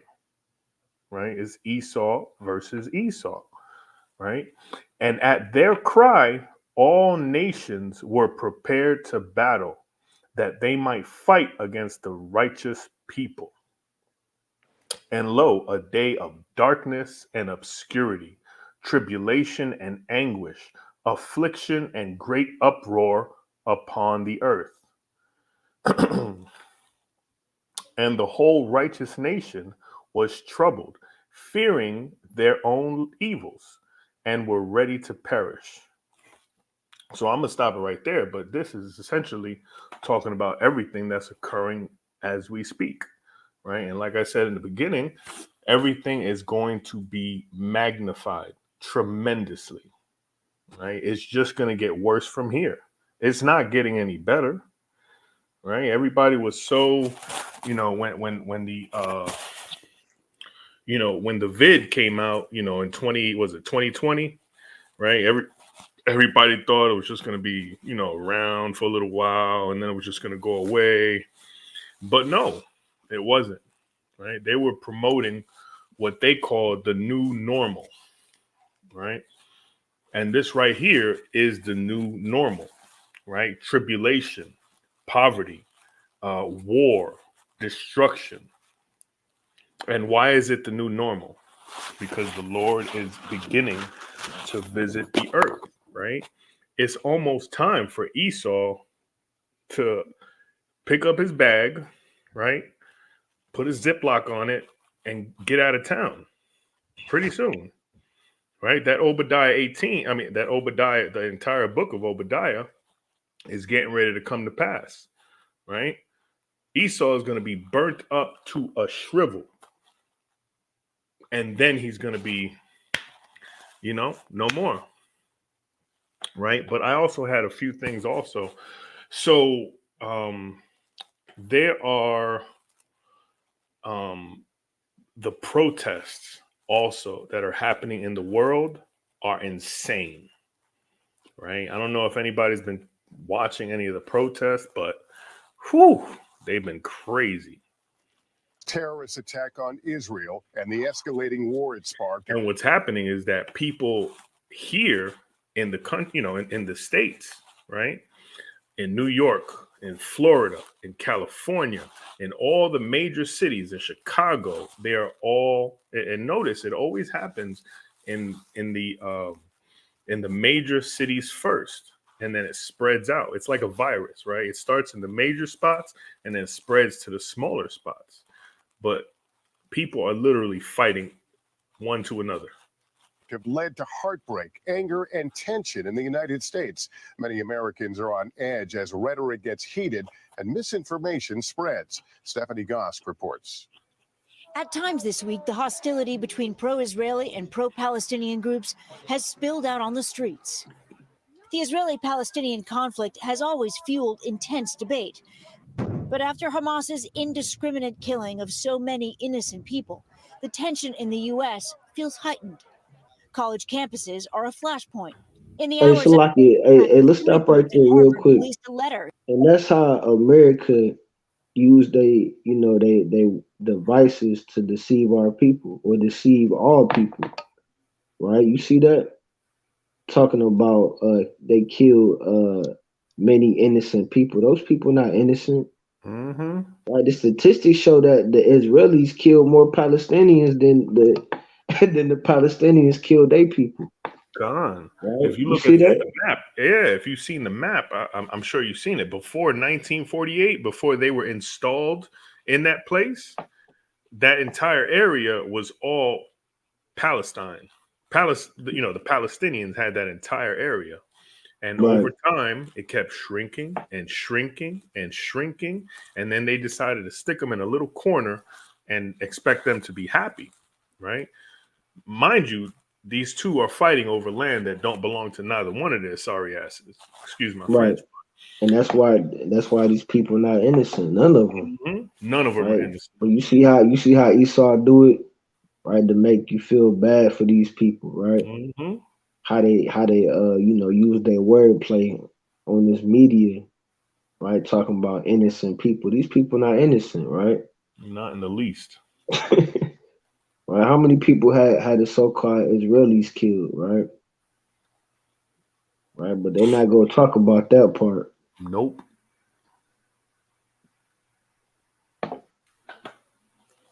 Saying they hold the Israeli regime entirely responsible for all unfolding violence. Former Harvard President Larry Summers called their message morally unconscionable. The university, like many other universities, Okay. We're gonna skip ahead a little bit. I don't feel like listening to these two idiots, but we're gonna see the real stuff that's going on. Publicly critical of the Israeli government. Of course. A position we heard at a rally. I wanted to come here and give support and a voice to the people without a voice.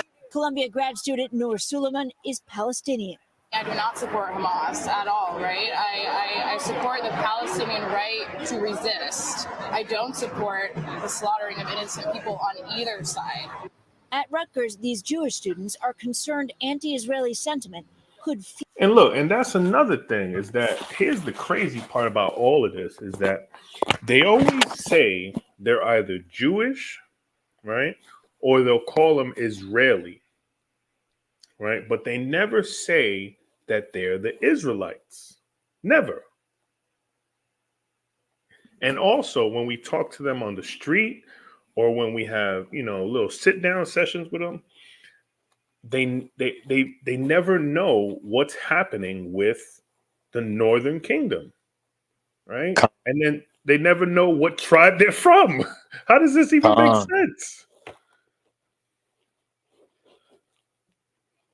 Fuel anti-Semitism. And I've been hearing the tone of it's less playing out overnight at the University of Florida, where there was a vigil, people honoring the lives lost in Hamas's attacks on Israel. It started out as a somber and emotional evening when chaos and panic began to ensue. According to university police, when someone had fainted and people were calling 911, that was a misunderstanding, according to police, sending the crowd running, fleeing. You can see the stampede, the chaotic moments playing out. There were roughly 20 people injured in the stampede, according to an area hospital, all minor injuries. Police underscoring that the incident was an accident, but it does speak to just how many Jewish Americans are on edge in light of the violence. In fact, just yesterday, I was interviewing someone who was wearing a yarmulke. He was actually addressing the ripple effects when a Oh God! I don't want to look at his ugly ass.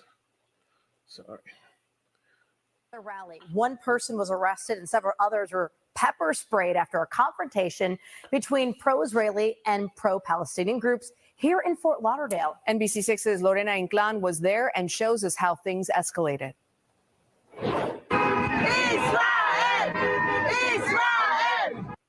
Look at that. It's our own people, yo. Coons. Our own people, right? That want to support something they have no clue about. It's always our people. A Defend Israel rally drew dozens of supporters who lined East Sunrise Boulevard near Federal Highway Sunday, chanting, "The nation of Israel lives on." They stood in solidarity for the Jewish community and Israel. If you have any love for democracy, if you love freedom, if you love the ability to do whatever you want on a day-to-day basis, doesn't matter if you're Jewish or Israeli, if you're just that type of person, you got to come here and support this cause. But just feet away, another rally in support of Palestine also got underway. Things got heated as the two groups confronted each other. We came out with our flag, with our banner that you see behind here for Palestine. Look at it. It looks like it's a car. Are you kidding me? It's a lot, kid. But I was gonna say, look, man, the Northern Kingdom is so damn wicked and evil.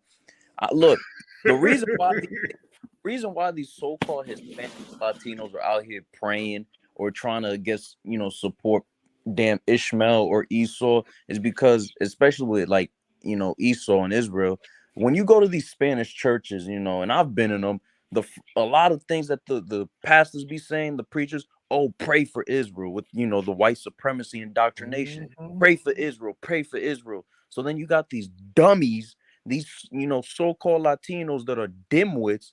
They don't know nothing, and they Israel, Israel, Israel. But then you ask them, has Israel ever done anything for you? And they can't answer it. Straight madness out here.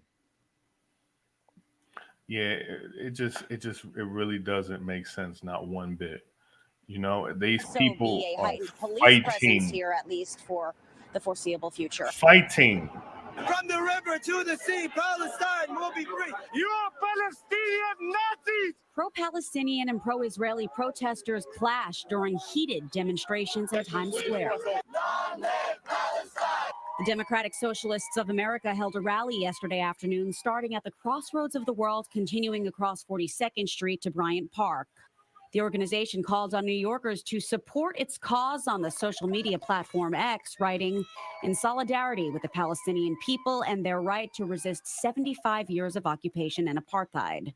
Governor Hochul and Mayor Adams condemned the invasion. One has the right to protest, even if I strongly disagree with any form of celebrating such a horrific incident like this, but we'll do it in the PD says it's aware of the situation and noted that there is no known threat to New York City.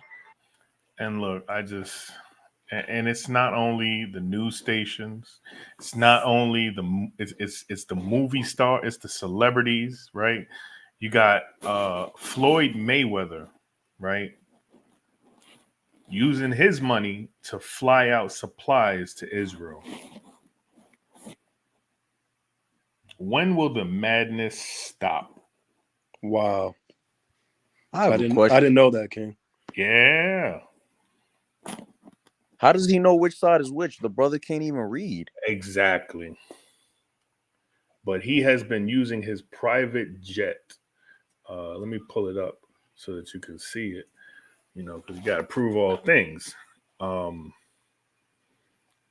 look, just from pulling this up, I stand with Israel, sends aid on private jet. You can't the level of coonery that is occurring right here is unheard of, right? Announces his support and he's sending aid on his private jet. I stand with Israel and Jews. Wasn't he one of the celebrities that was talking about that he's a Hebrew? Am I going crazy? Did I miss that part? That's madness.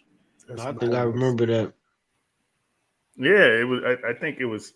He was. I forgot who he was hanging out with.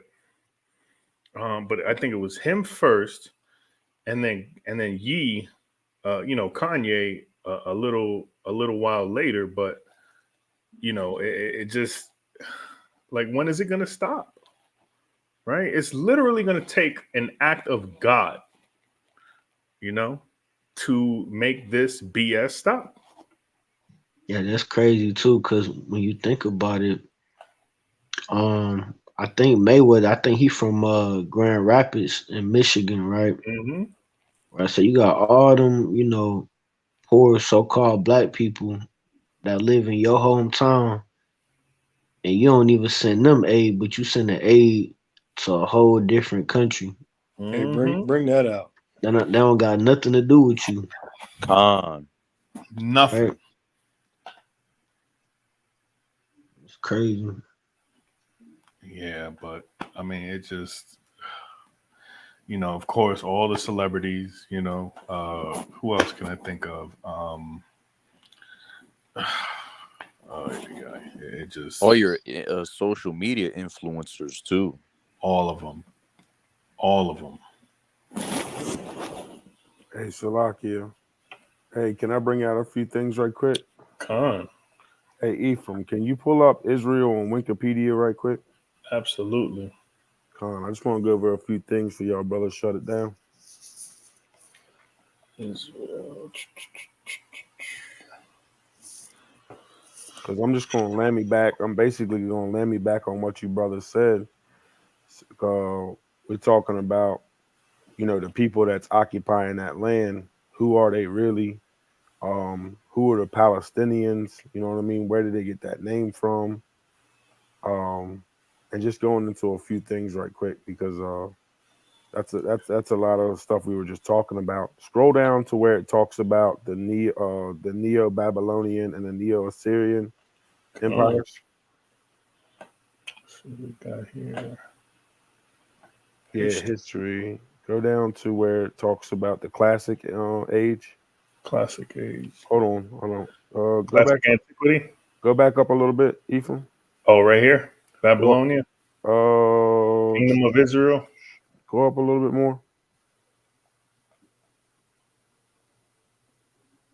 Let me see. I want to go into the empires that was ruling. All the empires that. Go up a little bit more. Go. Salakia. No, you go, Ken. No rush. I just had it pulled up on my phone. Go down a little bit. You were talking about Neo-Babylonian. That's right over here. Right, I don't know if that's what you're talking about. Go down. Classic antiquity, late antiquity, and medieval period. Modern period. No, we don't want that. Salakia. I was just looking at it. Where it says Israel is located in the southern Levant. It's right under. Go up. Oh, I think I saw it up here somewhere. Where'd it go? Right here. Located in prehistoric Levant. No, I think we're on different pages. What are you on? Go up to the top. Israel. Yeah, you're on Israel. All right, go down. All right, that's it right there. That's it right there. Okay, so I wanted to start right there where it says, okay, it says, so I'm gonna fast forward to talking about the captivities, right?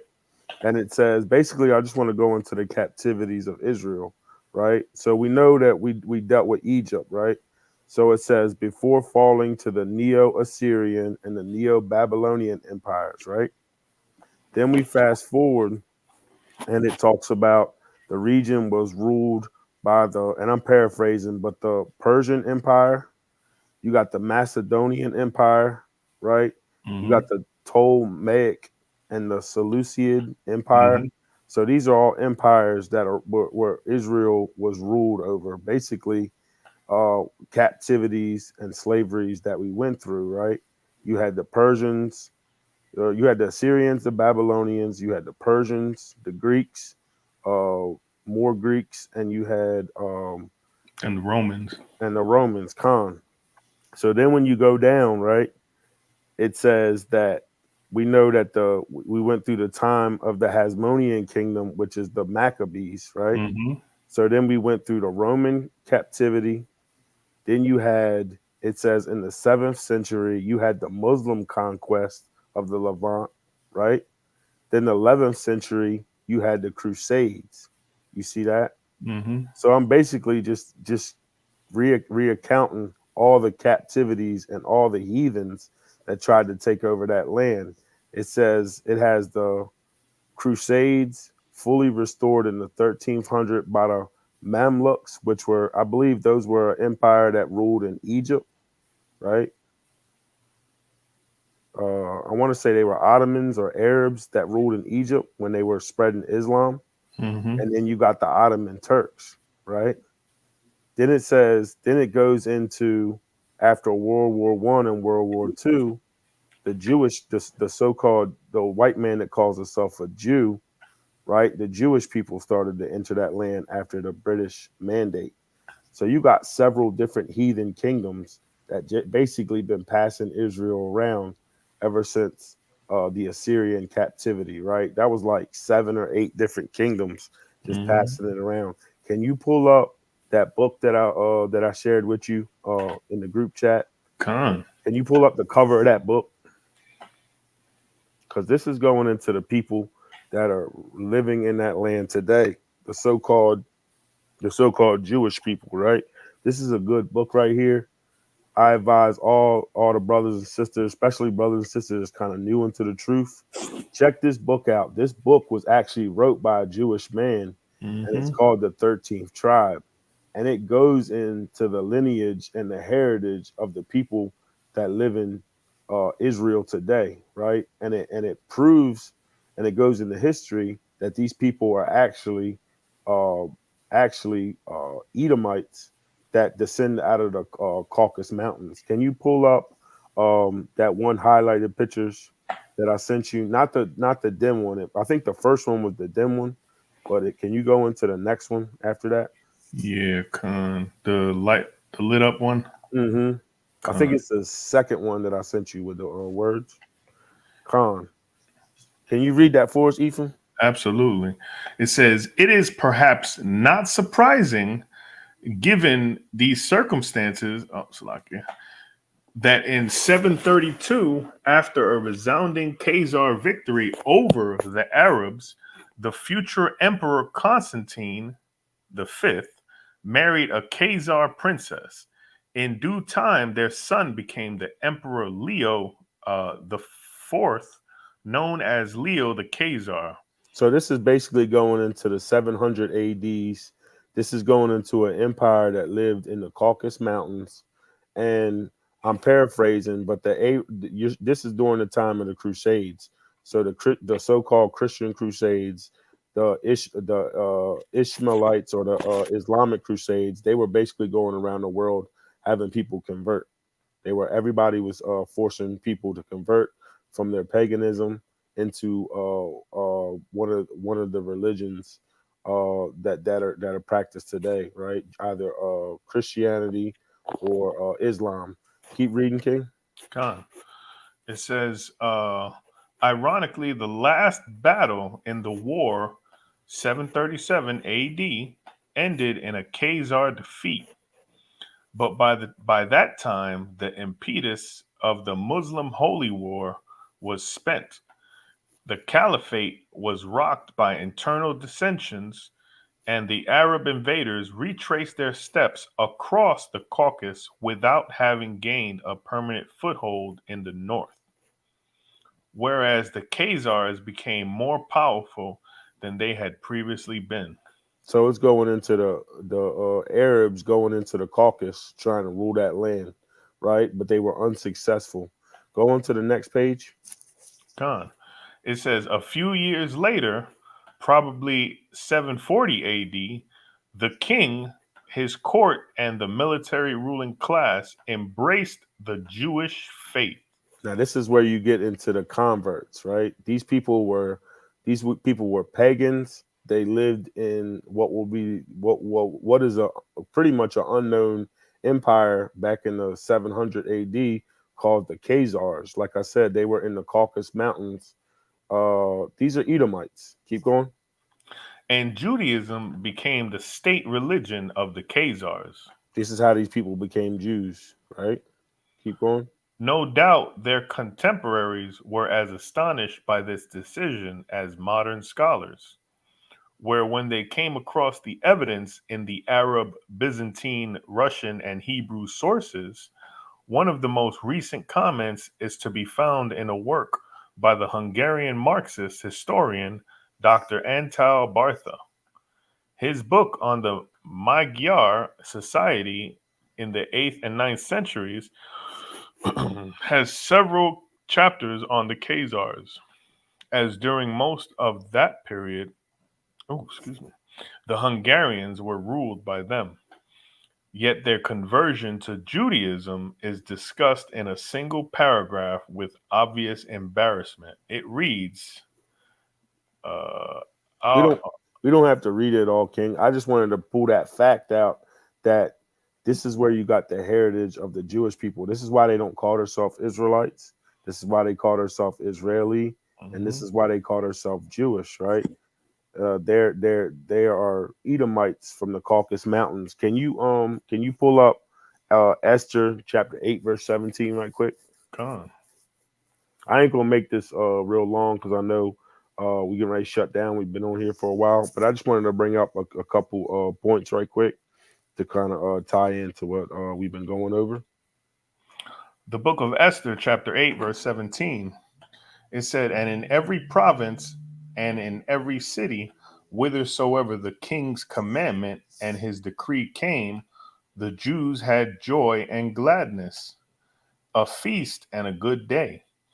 And many of the people of the land became Jews, for the fear of the Jews fell upon them. You see that? So converting to the faith of the Hebrews, or converting to the faith of the Israelites, it wasn't nothing new.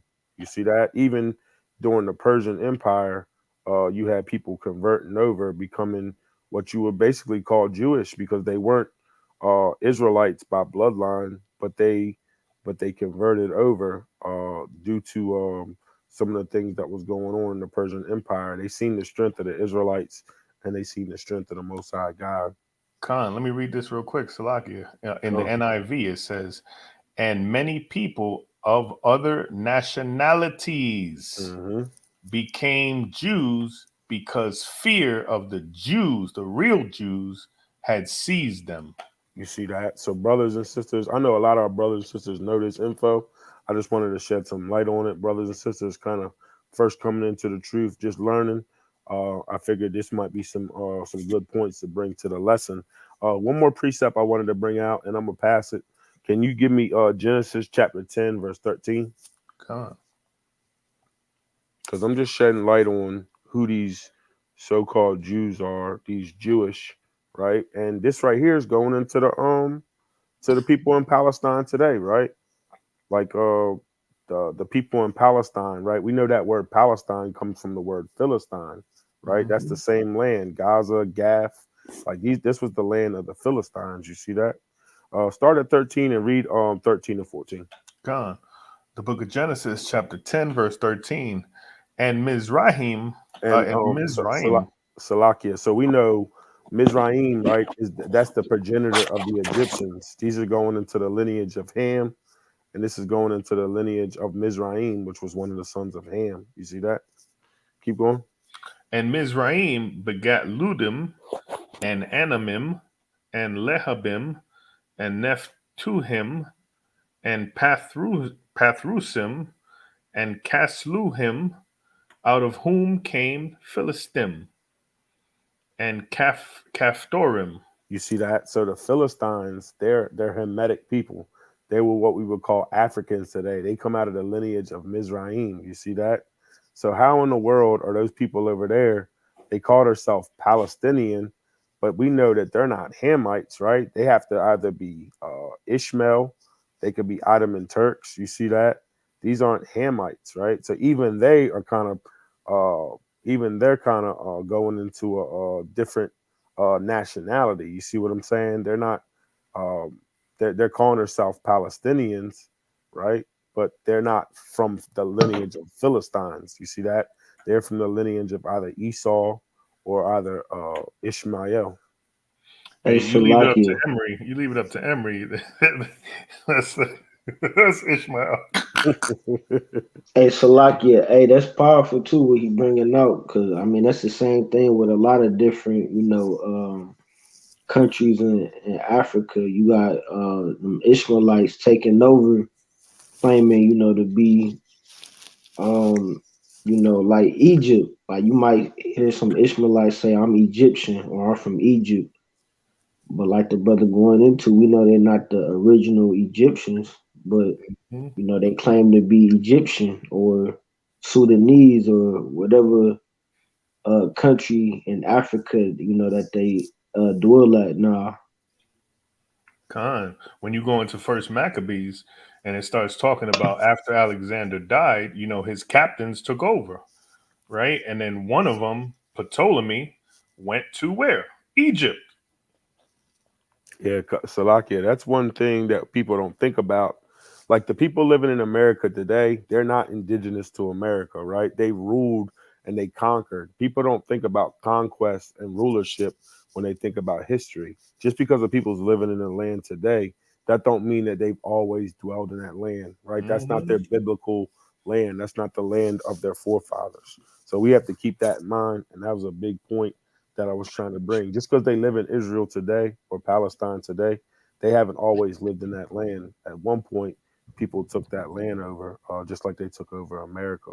I was gonna close it out with Isaiah 2, but the brother already brought that up. So yeah, that I just wanted to shed some light on why you hear people saying, "Well, those are not the real Jews." Right? I was just shedding some light on those points, and I yield. Hey, Salaki Shapar, that's powerful, man. Can I bring out a precept to kind of add on to that? Bring it up. Khan, this is Genesis 4, and let me do 13 and 14. And Cain said unto the Lord, my punishment is greater than I can bear. Behold, that thou hast driven me out this day from the face of the earth, and from thy face shall I be hid, and I shall be a fugitive and a vagabond in the earth. And it shall come to pass that everyone that findeth me shall slay me. And now look, what you just read, right? That's even a cut to all these Christians that believe that Adam and Eve, were the only two people in the world. Who is Cain afraid of? If they were the only three people, because he had just killed Abel. So if he just killed Abel, then the only other two people are going to be his parents. So that just shows you that there are other people in the world, right? The Lord didn't just make Adam and Eve, right? He made many, many people. He just separated Adam and Eve from everybody else. But you'll never hear that in the church. On.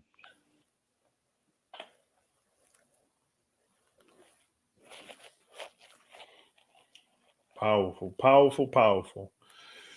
That's all y'all brothers got. King. Hey, I know the cap is sitting on some diamonds over there. Cap, what you got?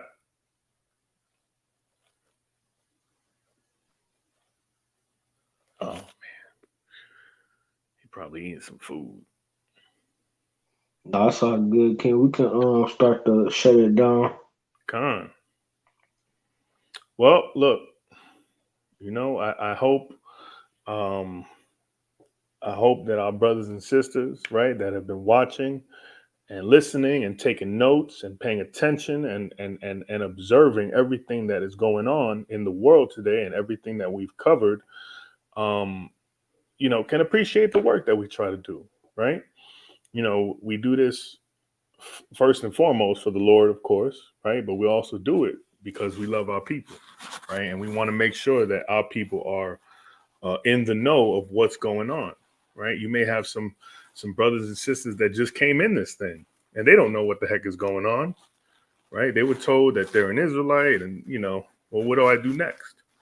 Well, hopefully we can help, guide the way of understanding, right? We can answer questions. If anybody has any questions, you can always throw it in the chat. We'll try to answer it to the best of our ability. We had a brother earlier. Right here. This brother Lewis, right? He was asking earlier about Salakia. Let me go back up there. Well, first he was asking about Asian people, if they're a part of the 12 tribes. They could be, right? We don't know. Our people are scattered to the four corners of the earth. One way we could tell is, the spirit got to bear witness. What else was he asked? Oh, Cornelius. Any of you brothers want to go into a quick breakdown on Cornelius and if he was an Israelite or not?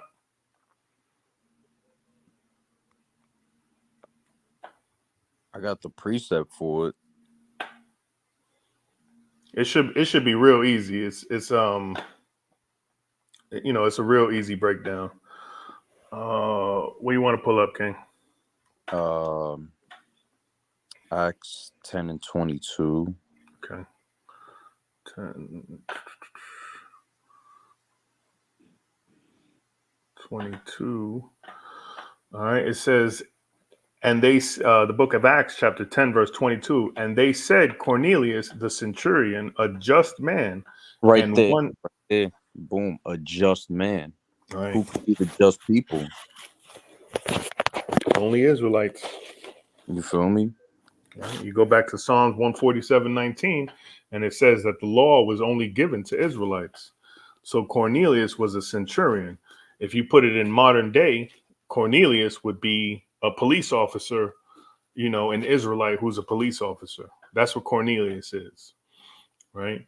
And Cornelius was sent, he sent his was it 3 friends, if I remember correctly? He sent 3 friends to go pick up Peter, right? So Peter thought, because Peter was having a dream, and the dream was about food, right? But later on, if you keep reading in that chapter, Peter distinguishes that his dream wasn't about food, but it was about people. It was about men, right? I was gonna say, so if you read right there in Acts, like I could read it for you real quick. Yeah, come on. Where you want me to go? Acts 10 and 2, where it says about Cornelius, it says a devout man, right? Mm-hmm. So that's Acts 10 and 2. We're saying he's a devout man and one that feared God. But and then he's an Israelite, because when you go to Acts 2 and 5, if I'm correct, where it says Jews, devout men of every nation. Mm-hmm. Right. Oh, where's that? Let's see. Where is it that Peter breaks it down? Surname Peter, no respect to the person. Salakia. Verse 28. Verse 28. Okay, so like here it is. And he said unto them, ye know how that is unlawful thing for a man that is a Jew to keep company or come unto one of another nation. But God has showed me that I should not call any man common or unclean. Right? So Peter had already had a dream regarding unclean foods, clean and unclean food. So what his dream was about was meeting Cornelius, right? Meeting the three people that came to him to bring him to Cornelius, right? And the Most High is not going to deal with somebody that isn't of Israel. Khan, if you go right there to verse 30 and 31, well, 31 says that Cornelius's prayer was heard. Now, the only prayer heard from God are, well, the children of Israel. Absolutely. Absolutely. So, I hope we broke, we explained it a little better for you. If you want, shoot us an email. Got the email at the bottom, YAHAWAH'S@gmail. Send us an email if you're still unsure, and we can go in more depth. We'll set up a time and a date where we can just go into more depth. But we're gonna shut it down. We hope you enjoyed this Warzone Wednesday. What can we say? I'm Brother Mahar. I guess we'll let the other brothers.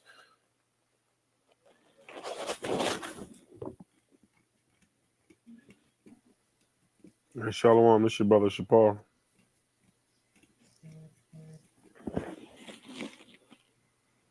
Hey, Shalom Israel, this your brother Kazak.